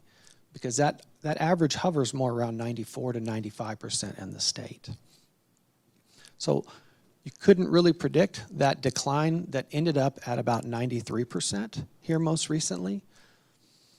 And so that's a part of what's triggering that sharp decline that you see. That's the 21-22 where you see it at 6.35. That's Moises's best projection at this point in time. We won't know for certain where that number stands until November, December, right after our auditors come in and they verify exactly where that fund balance amount is. But we know that it's going to live somewhere approximately in that area. And it's going to dip just slightly below that 3-month red line. And that's the red line that, if you're familiar with the FIRST rating, the Financial Integrity Report system that Texas has, that's the line you need to get a perfect score for that aspect of it, for the health, the financial health. You get a perfect score on that part of the rating system if you're at 3 months or above. So we're going to be projected to dip slightly below that. And now we have this reality of some unknowns about our attendance and our enrollment moving forward. A staffing level that may need to be righted to right size based on the number of students that we are actually supporting and actually instructing to correct this. And it's something that school districts go through from time to time. You can see just based on the process that we are looking at here that sharp decline is much lessened in the projection for the coming year. That's step one. We're not in a crisis. If we were in a crisis, we'd be having a whole different conversation about needing to take immediate steps to cut the costs of our budget. But we're not in that place because the boards, this board and boards of the past years and Mr. York have done a great job of putting us in a position to be able to weather that storm. You know, and then it's the work of our administrative team and the board to right that ship moving forward. We're going to have new information. We may see a return to what we used to call normal. We may see a return to the enrollment trend. We are certainly still a very attractive district to families and to staff. And so that's our hope. But our projection is that we're going to be moving down by another 750,000 based on these projections. And over the course of the next year, one of the big drivers of my work as your new superintendent is going to be to evaluate our system, to look at where our efficiencies can be had so that we can reverse that trend, not drastically, but move it in that right direction so we can invest more of our funding into our students and staff. questions about this data? It's scary when you look at it, and so I want to emphasize where that red line is, because that red line is perfect score, right? We are not in the danger zone. If we were blind, if we stuck our head in the sand and we continued to do the same thing for 2 or 3 years and saw this trend, then we'd get back to that spot we were in 2007. But we have time to correct that.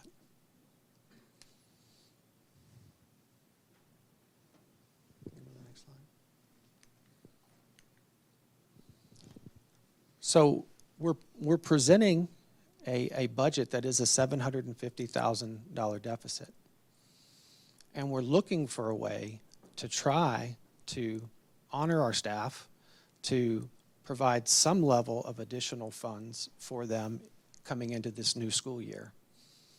One way that a school district can do that is by what is a repetitive ongoing cost. If you increase salaries, you can't lower them in future years. You're not allowed to, so you have to be thoughtful about that. We are blessed, in a sense, to have flexibility with one-time grant funds, ESSER funds, that many school districts across the state are utilizing to try to honor the dedication of staff by putting a portion of that money toward retention stipends. So what you're seeing in front of you, I got to thank Moises. He ran through, 6, 7, 8 different potential projections of ways to approach this. There's not necessarily a right or a wrong. What we landed on when we looked at the total amount of funding available in our ESSER grant was a proposal to bring forward to you to consider, and we want your feedback on this, of $1,200 that would be paid as a retention stipend over the course of this year to all staff who were employed last year. If they were employed at the end of the school year last year and they came back to us, then they're eligible for this as a way for us to honor them with this money, with the resources that we have available. Now, we can certainly consider other approaches that increase the salary schedule, but those are ongoing expenses, and we're currently sitting at a $750,000 projected deficit. And so that's something to be very thoughtful of. And with the board, I'd want to share with you that we've heard conversations about some other school districts who have taken action on salaries many months ago, and I applaud their efforts. Some of them are trying to catch up with us because some of the information that you received, the district has done a great job of moving pay competitiveness specific to teachers, especially for experienced teachers, to above market. Those districts, many of them are in a similar situation to us in terms of attendance. Some of them are not in a similar situation to us in terms of the growth that they're experiencing. We are in an area where some of our surrounding districts are the fastest growing districts in the state of Texas, and they're leveraging that growth to do this, but some of them are doing it and adopting multi-million-dollar budget deficits.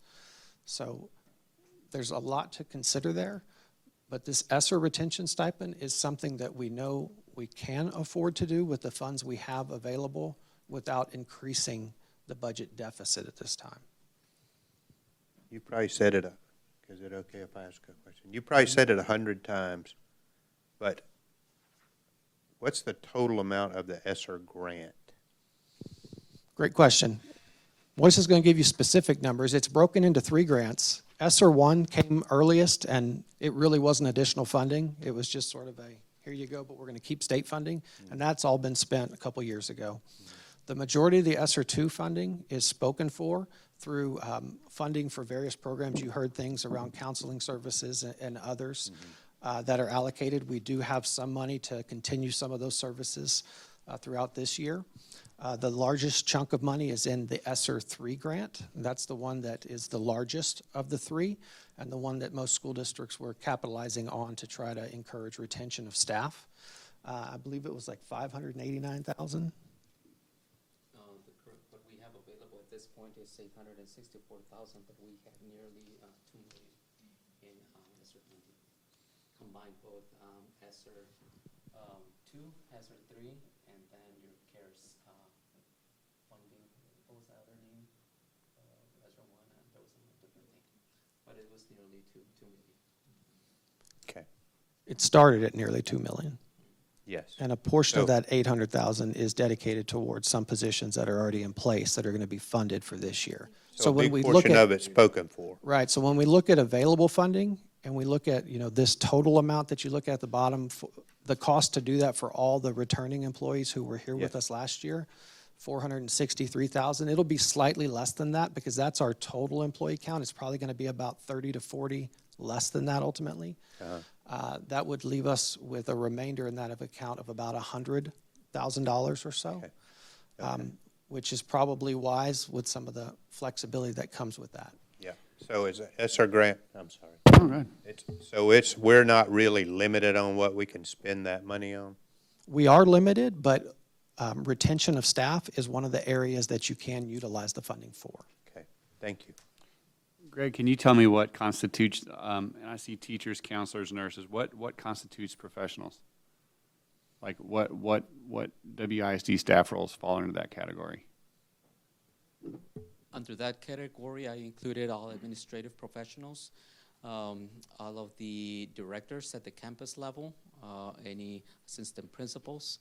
Although teachers are considered professionals, but they are always on a separate category in our taper reports, and also, I guess for this purpose, would also help segregate that group, because aside from the stipend that we are proposing, they are also getting that step increase, which is already in the proposed budget. Mm-hmm. Is there any overlap there? Because you said a department director might be considered a professional, but they clearly fall into the teacher category. Is there a double dip there? No. Is it just, they're just, okay, thank you. Our total employees in the district, it is 386,000, so yeah. We don't have 386,000 employees. I just want to clarify that. He's been talking big numbers. Yes. Oh, I'm sorry. Sorry. Any other questions specific to this? Because we're hoping for some feedback from you on this recommendation to help us to bring back something that the board wants to consider as a part of the final budget. I love this idea. I think that's a perfect use of ESSER funds for us, so. I don't know if you have this information readily available, but would there be a sort of a summary that you could give us, or just a small bit of information as to the percentage of increase in pay over the last 5 years that the budget the board's approved through the budget? Because I know there's been a couple years where that has gone up fairly significantly. Right. We touched on that a little Right. bit, but I just a little general overview for some of the newer board members in the community that's here. Yeah, I don't know if you have that handy or not. No, but over the years, the board has normally approved a 3% increase, with the exception of when House Bill 3 was adopted, that mandated any increase of higher than that percent. So based on the amount that we received in funding, a certain percent had to be allocated for teachers, counselors, and paraprofessionals. So that year, we gave across the board an 8% increase. Yeah, I think the last 3 years have been 3, 8, and 3. Yes. Yeah. Yes. And what you find is when House Bill 3 happened, different districts took different approaches to that additional funding. It was the first time in a long time that we had some money to actually invest into our people. And some districts did it immediately with as much as they could possibly afford, which oftentimes was around that 8%. And some said, okay, we're going to do 2 or 3, and we're going to feel it out and see if this is reality before we commit more. And so you see some districts playing catch up with that, which is why when we look at our teacher market competitiveness, you find that back when I was a teacher in 2000, we weren't that market competitive. The board and the district have done, and Mr. York have done an amazing job of moving us to where really beyond the very first years of teaching experience, we're above and beyond the state, the region, and even our surrounding districts. And that is not to say that we pay our teachers enough. I want to pay them as much as we possibly can.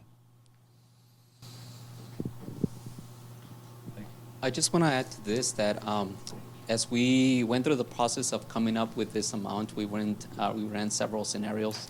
1% increase on top of my word just went.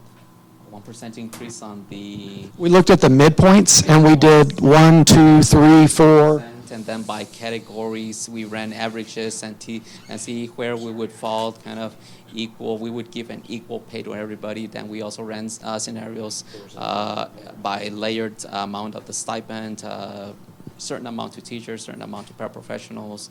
And we just wanted to be issue or give something that would be equal across the board. And we kind of came up with or based on our calculations, we averaged 1,200 amongst the different categories if we were to give a certain percent to each of the different classifications of employees. So that's about more or less what we did to end up with this amount. It was a little In effect, that amount for a teacher is approximately 2% of what's considered the midpoint, okay? And I want to reiterate, this is a one-time stipend. This is not an ongoing funding source that we're talking about for this particular proposal. And when you get to some of our lower earning employees, that gets closer to approximately 5% of an increase. When we looked at an across the board of, say, 3% for everybody, it was not an amount for some of our classified and paraprofessional staff that we felt comfortable bringing forward, which is why we landed with this as our recommendation for you to consider. Dr. Beaumont, why don't we try to wrap this up? Do you want to go to next steps, and then we'll entertain any other questions that the board may have? Then we'll take a short break. Absolutely. Sure. So we still have one more meeting to go, or if you'd like to call any meetings in between to discuss further on what we are proposing. The next steps that we are required to do is publish the truth and taxation tax rate, which must be done no less than 10 days before the adoption or having the public hearing. So I'm preparing that already and working in conjunction with the appraisal district to have that ready and put it out on the newspaper next Thursday. Not this Thursday, but next week. And we also have to prepare the personnel compensation plan that will be presented on the next regular board meeting, along with each of the schedules or compensation schedules.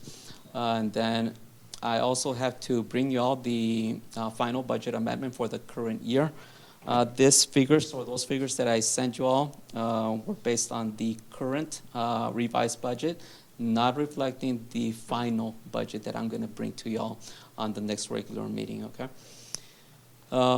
We must have the tax public hearing before we adopt the new tax rate, and we'll also be working along with Dr. Bonwall to prepare the final budget to propose and the final tax rate for the upcoming year.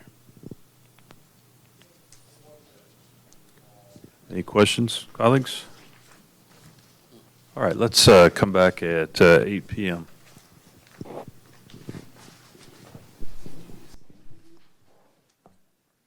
To move to item number 4, discussion and possible action regarding employment of additional SROs, and that would be Roz Simmons, correct? Or Dr. Bowman? I'll jump in the discussion, but we've certainly got our Roz here, and we've got our principals here. If you guys have some questions that you'd like to share with them. You received a breakdown of the work that Roz has led with some of our local law enforcement and first responders over the past month since we first met and to discuss bringing a more holistic look to the areas that we need to address to meet the best practices that are identified by the Texas School Safety Center. So you've got a list, it's a 2-pager of items. And the things that are needed to meet the law's requirement to be in place, locked doors outside of all facilities, those things are already underway. They're in place. There were a couple of spots that were identified that needed to be addressed by our maintenance department, and those have been addressed. So for that first step of meeting the legal requirement to be able to secure the outside, that's in place. But then we look at best practices, right? What's coming from all the studies around school safety for best practice. And you'll see things like interior doors that lock from the inside of the classroom, A lot of ours do, but not all of them do. So you'll see a line item there for some across various campuses. Can we put that on here, this two-pager on here? Is that possible? I have it all. Testing my tech savviness. Somebody stepped all over it and it's got mud and. Can we put it on the screen? Let's work on that. Roz, is there anything about what's on the two-pager that would be considered a concern to share publicly? There's some items that we're guided not to make Very good. everything about school safety full disclosure, so Yes, okay. I can run out to my car and get a copy, but it's just stepped on and muddy. I've got a copy right here. Will you pass that down to Ken? I got, oh, perfect. Thank you. And so some of these things are underway. I think we had one question during the budget presentation. Some of the lower ticket items, like plaques that identify all of the doors, so law enforcement and first responders can all communicate effectively about where or when something's happening. Those are underway. Some of the things on the backside around signage are things that are within our budget to do. You'll see a few other lower ticket items that we believe we can fit within our current budget. These other larger ticket items are things that if we were going to implement immediately would of course raise the cost that we're putting toward this year's budget. I want to emphasize they're not things that are considered legal requirements, but a part of us moving toward best practice across our facilities. You know, there's been a prior announcement of some grant money and potentially some additional money. The monies that have been announced up to this point were for specific items, some of which the district had already done, like panic buttons, those type of alert buttons, which WISD was ahead of the game on, so those won't apply to us as we understand it. Our hope is that we'll see some additional grant funding that comes forward to help support what we and other school districts are trying to address. But in terms of the request to put forth a holistic look at what are the various items and anticipated costs, you can see that here from this, and then I know I provided we want to express appreciation to our county, Commissioner Shell and the county commissioners who have given approval if the board decides to add additional school resource officers, up to 2, that they would cover 50% of the cost on for up to 2 years. That brings the district cost to about $52,000. Roz did share some really positive information with me just the other day. She had a conversation with Don Montague. You know, we currently invest considerable funds to get support of the Constable's Office for traffic control. So they are around our schools for quite a bit of time at the beginning of the day and at the end of the day. But she shared with me that Mr. Montague expressed that the constables are going to make a priority of each day on multiple occasions they're going to enhance their presence around our schools, including walking the perimeters, just looking for access points, and also exposure inside the campuses as well. So that was really great to hear. We appreciate their cooperation and support in that matter.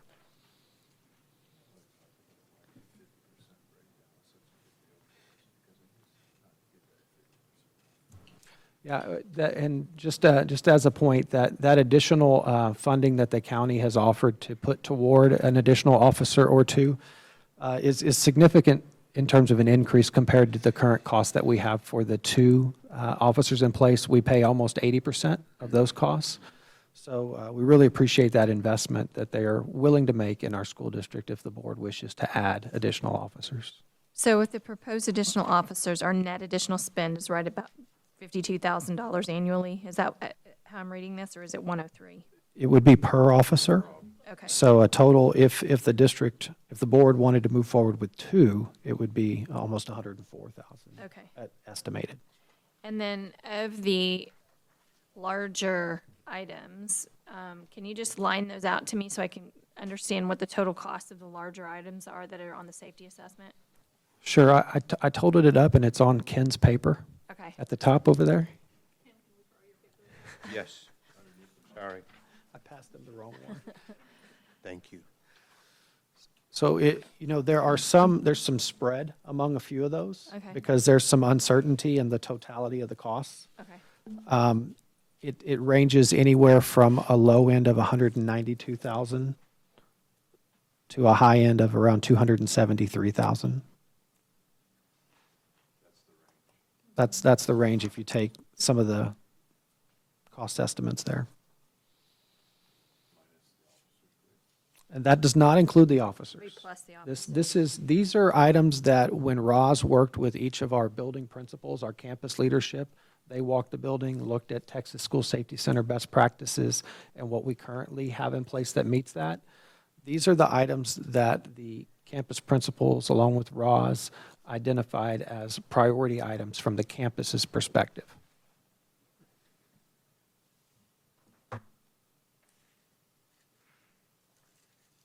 So we're looking at adding anywhere between about 300 and 450,000 to our deficit if we go with everything all in at once this year. That's correct. Okay.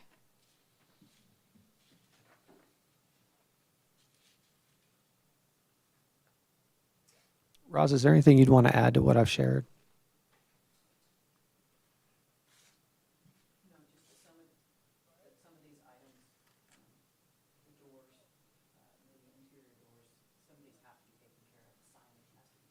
Yeah. So can you maybe tell us what the highest priority items are in your mind? Maybe another thought, Andrea, would be if, Roz, you could come back to us as a board instead of doing that right now. I'm not trying to rush us, but just come back with a tier 1, tier 2, and tier 3 plan. Would that be okay? So that we could actually have it on paper and see. But we do want to hear from you. These items must be taken care of as soon as possible. Andrea, that would be acceptable? Sure.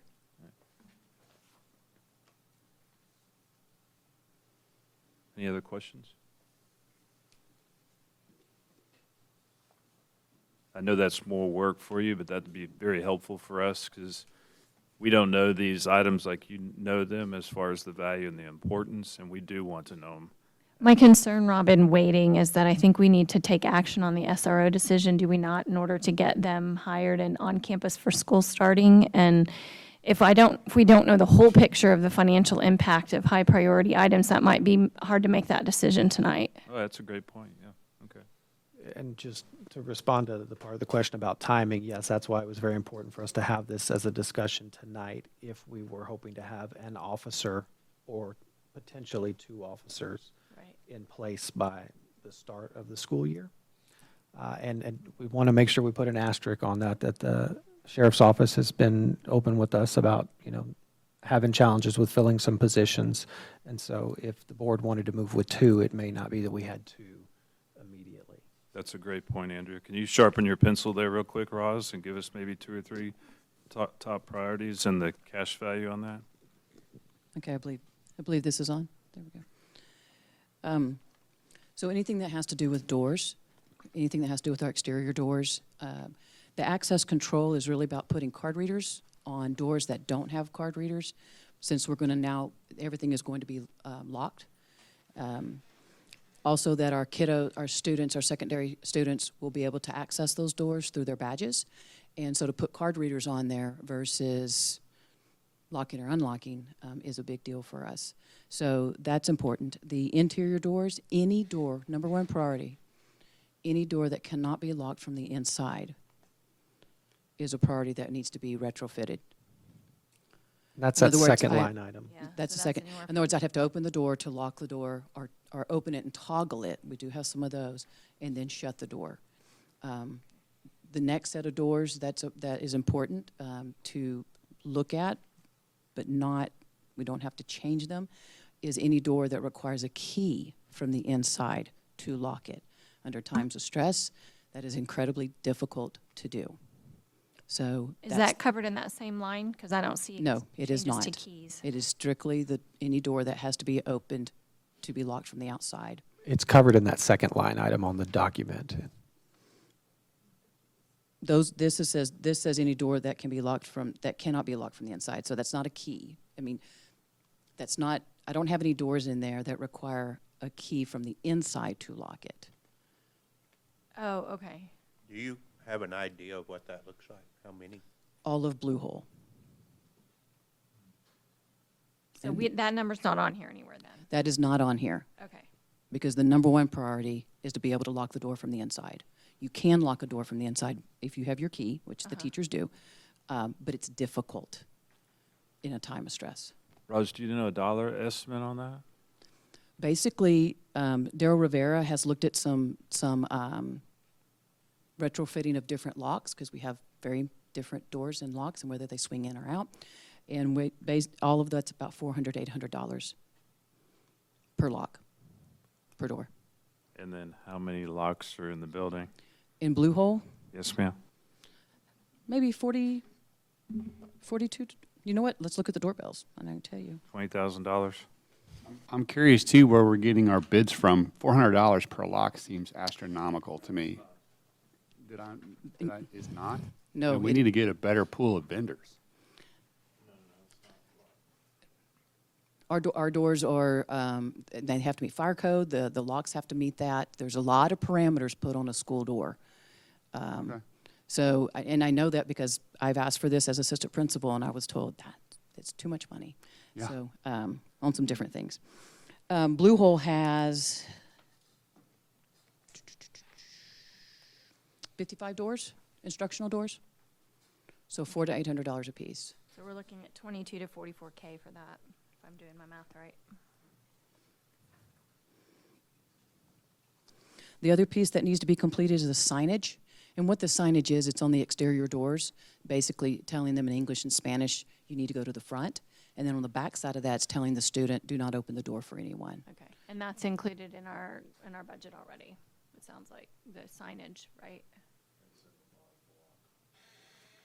That lower amount of signage cost of Yeah. a couple of thousand. Right. In my budget? Yeah. Yes. Yeah. Yes, we had that discussion. Yes, that's possible. So that wouldn't be additional spend, okay. The other, the radios for communication, that's communication within the campus. Communication is my greatest concern. It will be redundant.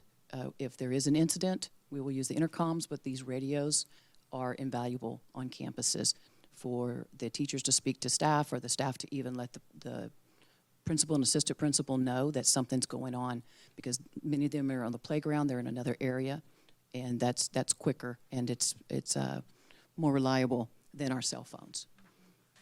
And we have a campus that does not have radios, and that is our Texan Academy, nor does it have an intercom. So we have some communication. Does not have the intercom, did you say? No, sir, it does not. And we have students in that facility. So if I just take the midpoint of those ranges, it's about 155K of high priority. And the plaques we have to do. The plaques above the doors, that's a mandatory. Yeah, and that's in the budget already. So I'm kind of looking at incremental spend outside of what we just talked about in the budget. Yeah. Roz is giving me a look. That total plaque cost is not in the budget. Is that what you're telling me? Well, we weren't aware of it, so it's not built into there. I have a server I have to purchase, which is about $20,000 to $25,000. So we'll be close, but we'll see what we can do. Oh, so we might need to. So we have door signage, which is probably already in the budget, and plaques are separate from that. Is that correct? Probably put some in there. Might be. just in case. This is just the plaque. I'm not sure about when they go to put words on it or when they do anything else with it. Yes, Oh. this is just the plaque. Yeah, I think that's probably a good idea.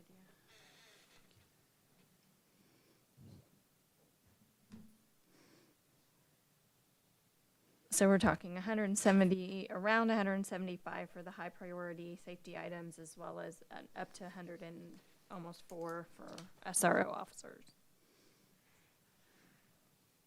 Okay. the bullet-resistant film. These estimates came from Hayes from about 7 years ago, and they put this in all their schools. San Marcos has it in their schools, and I'm not sure about Dripping Springs. But this has been a request by our principals, especially in a space that someone could step through. It's not a mandate from Texas School Safety, it's a suggestion from them, but it's not a mandate. That's a super high-priced item, right? Yeah.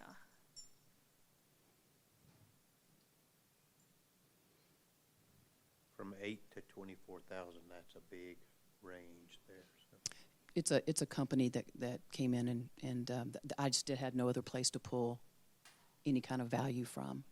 Yeah, I think before we would approve anything like that, we would need a lot smaller range, a little bit more concrete number. I'd like to circle back to my vendor comment. It might be expensive to, I'm sure that they're worth the money, but how open would we be to have someone else come in and assess that?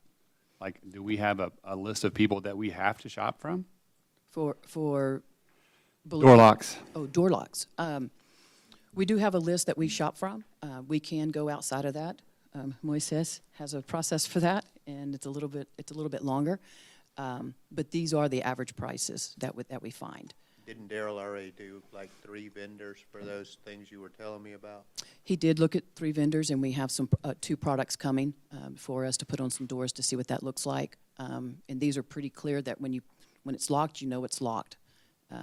It's red. So that's coming this week.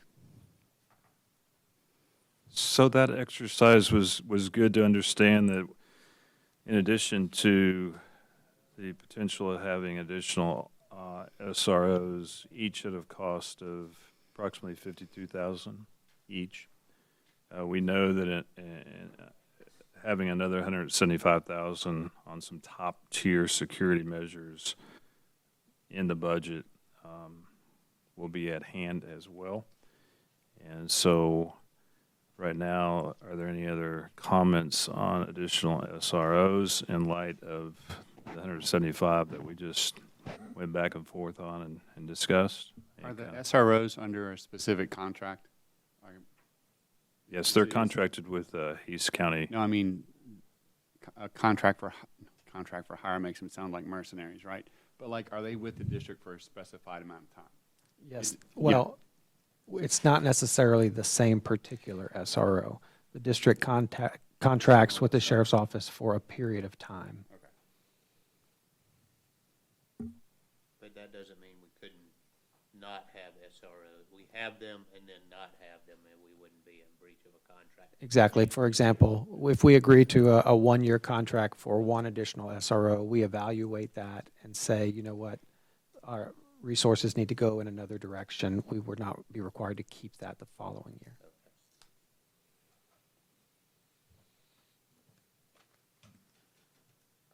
And if we only did 1, they would still honor the 50-50? Yes, I've spoken with Commissioner Schell, and he has let me know that they're supportive of up to 2. Okay. And they understand that the board has got a lot of difficult budgeting conversations to have around that, and that it may be that you land on 1 or 0. But if we land on 1, they will be supportive of the same agreement of covering the half of the cost.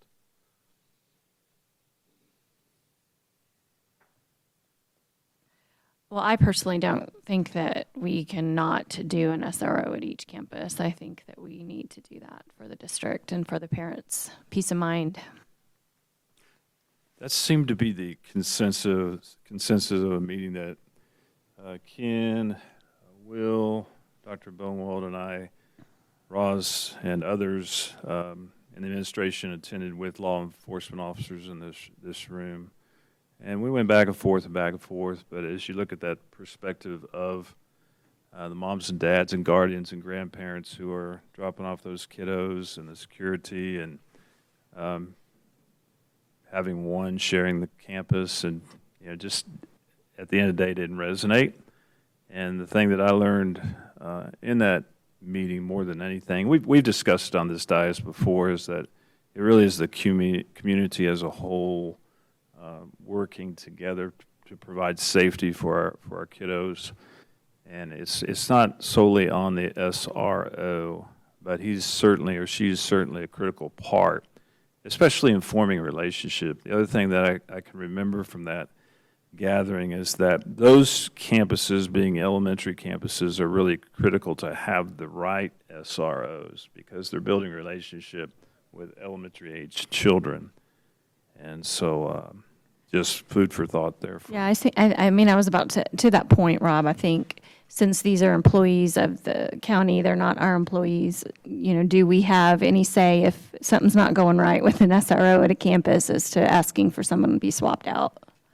What I remember from Chief Davenport was that he was going to do his best to ensure that it was a symbiotic relationship, for lack of a better word, that it was going to be the right person. He couldn't just pluck somebody out of the academy. He couldn't just pluck somebody out of the field to do that, that he would work hard on that. Is that your memory as well, Ken? Yes.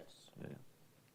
Yes, and we have liaisons between us and the Sheriff's Department. If something weren't going right, we would have big conversations with these people who are in charge of the SROs. So. And would that be something that would take board action if we heard a lot of complaints? We would request that person be swapped out? We could do that, but I don't think it would necessarily be that way. I mean, our only employee is that fellow right there, and he makes decisions from there. So. I can speak from prior experience, having been the high school principal with the school resource officer. We had the opportunity to give feedback to the commanding officer, if you will. And so if you have multiple SROs, sometimes personalities fit certain grade levels more than others. Right. And so I think that based on the conversations we've had, that the county would be open to our feedback if we felt like a particular officer was a better fit at another campus. Okay. Well, I'd like to go ahead and move that we accept the proposal to add 2 SRO officers. We have a motion on the table. Any discussion? We do a second it. Thank you. We have a second. Any discussion? Further discussion? Okay. All in favor? Lifting of the hand. Okay, that's 1, 2, 3, 4, 5, 6, 6-0. Dottie.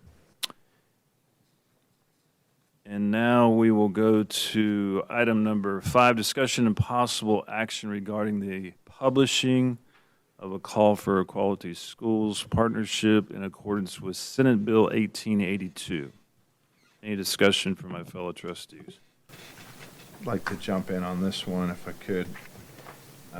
So the way we left it at our last meeting was that we empowered our superintendent to get some feedback from some legal counsel on the next step in the process, which would be the issuing the call for quality schools. You know, a lot of work has gone into looking at this and evaluating it. And, you know, we heard tonight about all the budget challenges that we have, and certainly there's a lot. And, you know, at first glance, when I heard about this, I was pretty excited about it because here you have an opportunity to, you know, bring in some significant revenue into the district, also spread our brand out there, and, you know, just kind of a win-win. You know, that really resonated with me. I was excited about it. As we've progressed, we've kind of learned more. We've had some experts provide some feedback at our last meeting. People that are really in the loop. We've had a lot of community members that have really been helpful in terms of educating us on this and just, you know, helping us to really understand what this is all about. With that said, there's still so much that's unknown. There's so many aspects of this that are of concern, you know, particularly for somebody in my profession. You know, I'm a lawyer. I evaluate risk and liability.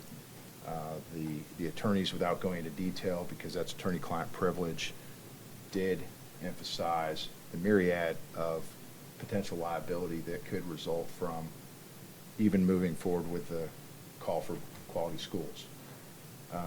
That's a concern. I'm a trustee for this district. I serve the people in this community. the kids, the teachers. We do our best to try to really advance what we're doing right here. This proposal, from one perspective, yes, revenue significant to this district would advance us, but exposing us to a bunch of risk, burdening our administrative staff with a lot of work. You know, they're willing to work. We know that. They've already worked on this, and they're willing to do that, and I trust that they would do whatever we direct them to do. But I, in good conscience, cannot proceed. So I'd like to make a motion that our superintendent and administrative staff cease work on the 1882 partnership and not move forward with a call for quality schools. We have a motion on the table. Do I have a second? I'll second.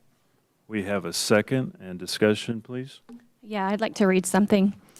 C.S. Lewis once said, "Courage is not simply one of the virtues, but the form of every virtue at the testing point." So I am confused and disappointed that we are circling back again to the conversation and decision that has now been made twice and has been voted on 7-0 both times to move forward with. As you know, the last meeting, as you just mentioned, we voted for a second time to have the district move forward with an issuance of an RFP, or call for quality schools, so we could continue the non-committal process of evaluating the TEA-supported and 100% legal option to open a new campus using the 1882 partnership model.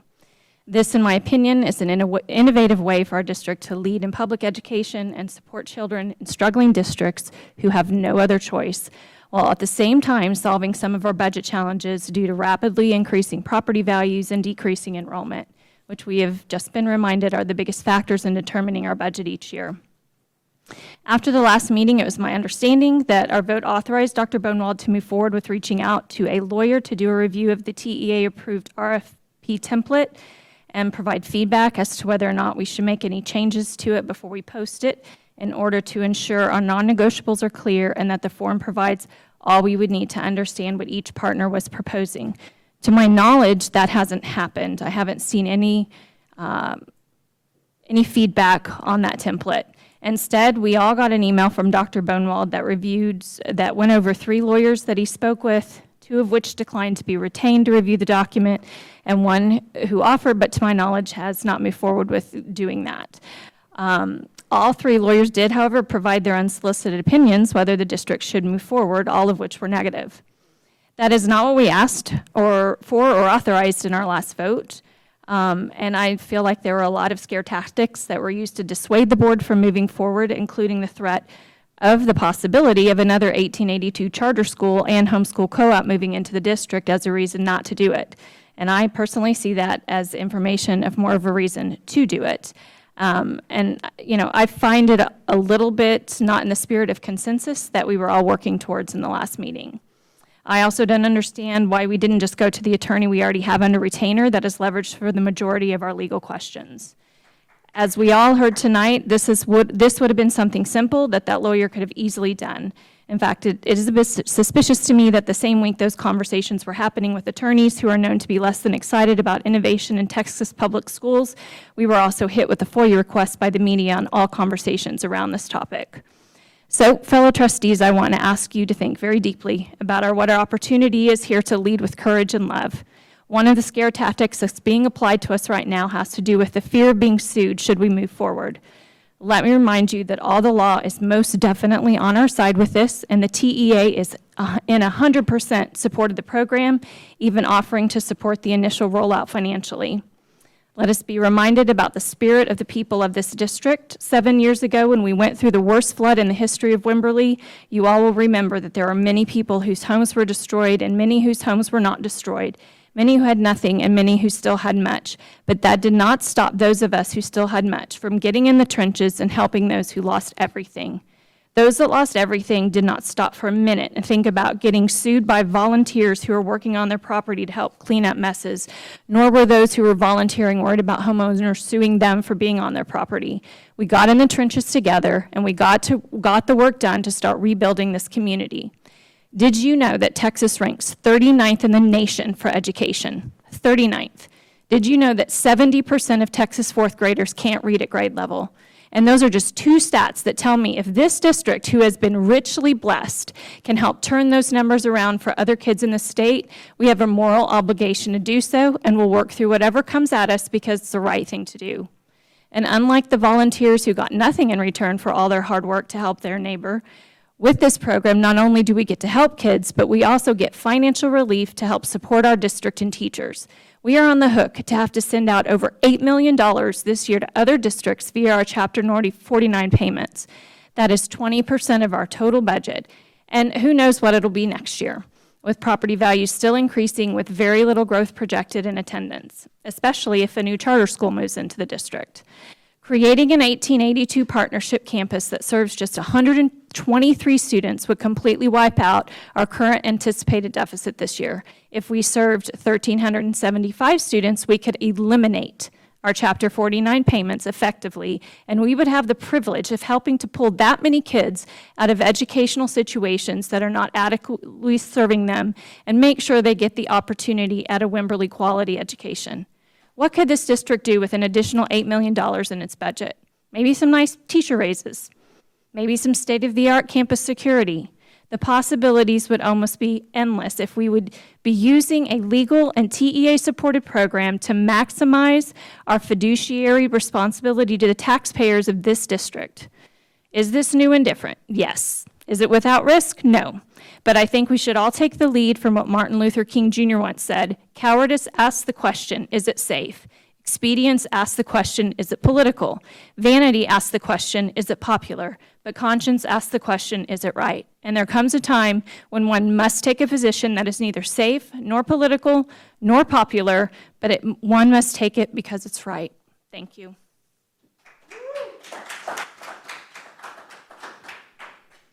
Any other discussion? Yeah, I have some comments to make too. I'm going to echo some of what Andrea said. I'm confused as to why we voted twice now, 7-0, to proceed with an RFP, yet we still don't have an RFP. I don't understand how that works. You know, honestly, it feels like there were a lot of questions when we first started off on this, and I get that. That's fine. But we can't call ourselves Wimberley strong in a district of innovation if we're just going to stay stuck in this. Well, what if something happens? What if we get sued? You know, my experience has been on the board that public school at large is a huge bureaucratic machine, and we're essentially going to, people perceive this as we're here to disrupt the system and flip over the apple cart, and maybe we are with how we go about doing things, but I think it's for the survival of this district. I mean, we've all seen the financial projections, okay? So I don't know. I'm disappointed. It just feels like there's been fear tactics and stall tactics, and I've seen no results. Frankly, it feels like we fought harder for our school district logo than we are for kids. I mean, what are we about? So, right. Thank you. Yeah, that's all I have to say, I guess. That's all really passionate and good stuff, and I am so like, yes. However, speaking to Joe's point,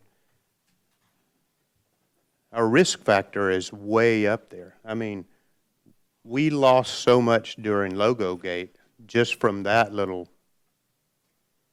conflagration that we had to go through. I'm afraid, and if we were in a different position and we didn't have a brand new superintendent and life wasn't as upside down as it is right now, I would be much more in favor of moving forward with this. But the way it stands right now, I think we have a lot of work to do right here. And I'm as passionate about children as anyone, and I love the state of Texas. I think that the legislature needs to step up and take care of these children.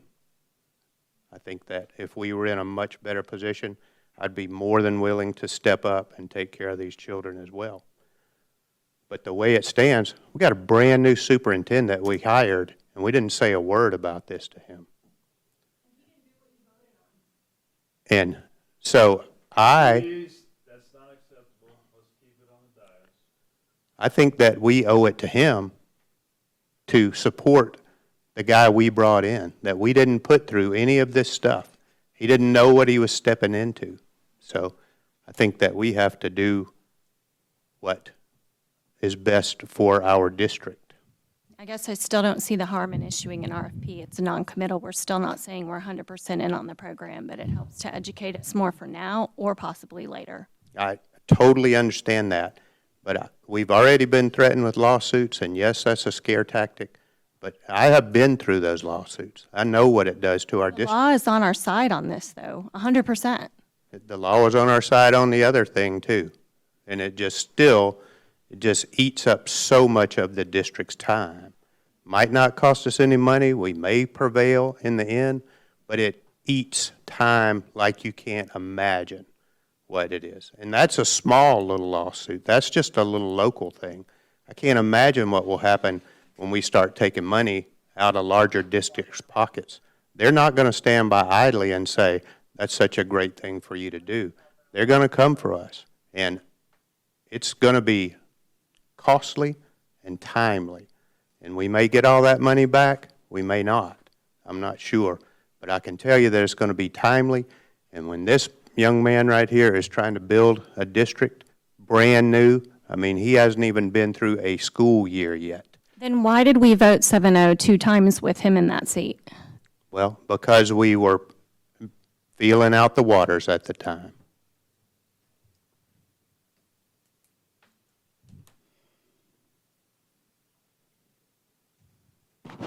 Additional comments by any of the trustees? Yeah, just, this is a request for quality schools or an RFP. I don't understand why that's a showstopper. We're not committing to anything, right?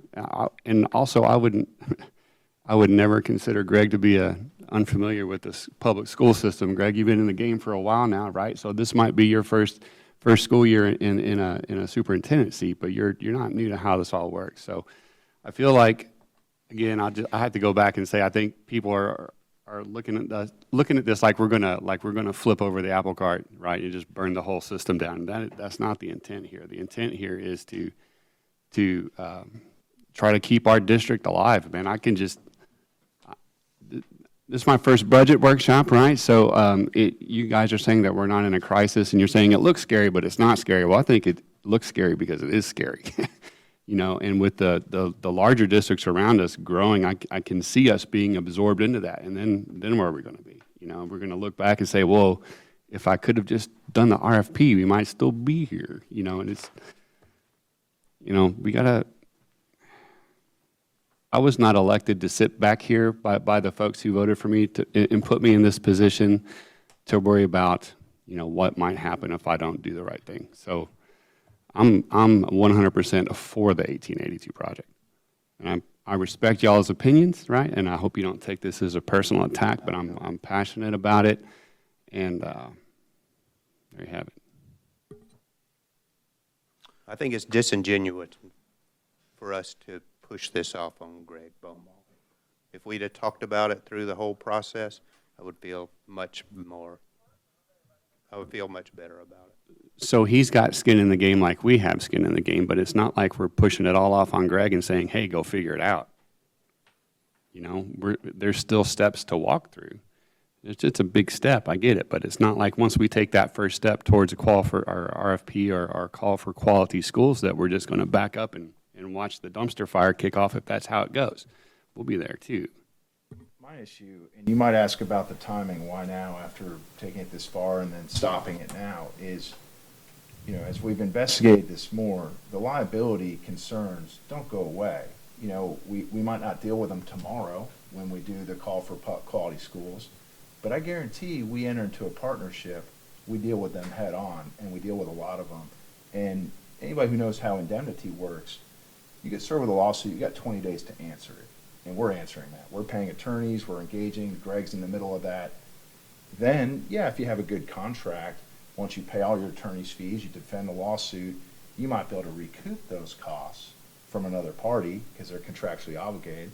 And sometimes you have to sue them to recoup the costs that they've already agreed to indemnify you from, because they might say, well, that's not exactly what I agreed to indemnify you for.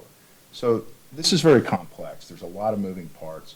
So if we do the call for quality schools, Greg keeps working on it, we get the proposal, we enter into a partnership, we still deal with the liability, then we deal with the liability. So now we've wasted that much time, that much staff resources, when we already know that these issues are there, they're not going away, and we're gonna have to deal with them.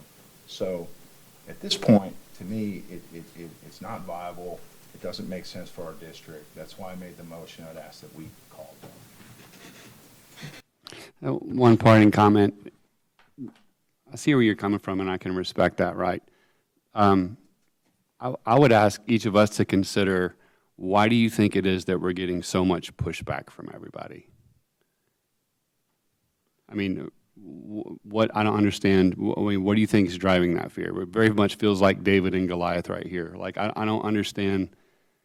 I don't understand why the establishment of public school is so worried about us coming after them. So, thank you, excuse me, Nathan, for that. And we do have a call for questions. We have a motion on the table. We do have a second. And so all in favor of the motion, please raise your hand. We have 4, and all opposed. And we have 2, 4-2 vote. Dottie? Thank you, my colleagues, for your passionate viewpoints and the way that you expressed them. I know that we can continue to stand hand in hand for the district, which is utmost important for our kiddos and for our staff and administration. At this time, I don't think we have to have a motion on changing the meeting from the 15th to the 22nd, do we? On that? For August, or do we? Okay, we do. So we would like to change our board meeting from the 15th to the August 22nd. Do I have a motion? That's okay. We have a motion from Joe, and we have a second from Ken. All in favor by the lifting of the hand. All right, very good. And now we'll go into closed session. Alan, do you happen to have that queued up for us, sir? All right. Closed session. The board may adjourn into closed session pursuant to Texas Government Code Section 551.071. The board may then re-enter into open session for further discussion and necessary action. Deliberation in closed session may include security devices or security audits, Texas Government Code 551.076 and 551.089. Personnel matters, Texas Government Code 551.074, new hires, terminations, employee discipline. Deliberation regarding real property, Texas Government Code 551.072. Or consultation with attorney, Texas Government Code 551.071. All right, we'll head into closed session at 8:46 p.m. A regular session, and the time is 9:31 p.m. Does the board need to take any action at this time? Mr. President, I'd like to make a motion that we offer Jana Mills and Lana Swafford positions in the district. And I second. We have a motion and a second. All in favor? And that's 6-0, Dottie. Mr. President, I'd like to sadly make a motion that we accept the resignation of Kathy Kabler. Second. We have a motion and a second. All in favor? That too is 6-0, Dottie. Mr. President, with great joy, I would like to offer Mr. Ryan Wilkes position of principal of a Wimberley High School. And we have a motion and a second. And all in favor, please? And that is 6-0. Before we, you have anything else there, Ken? No? That's it for motions. Dr. Bonewall? I'd just like to take the opportunity to congratulate Ryan. This is a real joy for me to have the opportunity to recommend you to this Board of Trustees. The high school position at Wimberley High School is very special to me personally. It's got a great legacy of success that goes back many decades now. And I'm so honored that you're going to be the man stepping in to continue that legacy forward. I've known you since day one as a teacher, and you're a man of high integrity, character, and Texan pride runs throughout you. And we're just blessed to have you, and we're excited for the future. This one is a difficult one for me, this appointment, as I had the privilege of serving as Ryan's youth pastor when he was a junior high kid. So I've got all the inside scoop if you need it. So Ryan, I did want to mention that, kind of tongue-in-cheek, but not really. But you are indeed a fine young man in my eyes to this day, married to Michelle, and a great couple and family. And so very proud of both of you, and congratulations as you begin your tenure as the high school principal. Congratulations. Any other action? Oh, I'd like to just reiterate the same thing, Ryan. We're very excited to have you in this position. I feel extremely comfortable with you being there, and I'm not sure I don't know why you would want that job, but I'm glad that you have it, and I know that you'll do an awesome job with it. So. Adjourn. Mr. President, I'd like to make a motion we adjourn. We're adjourned. The adjournment time is 9:35 p.m. Thank you all.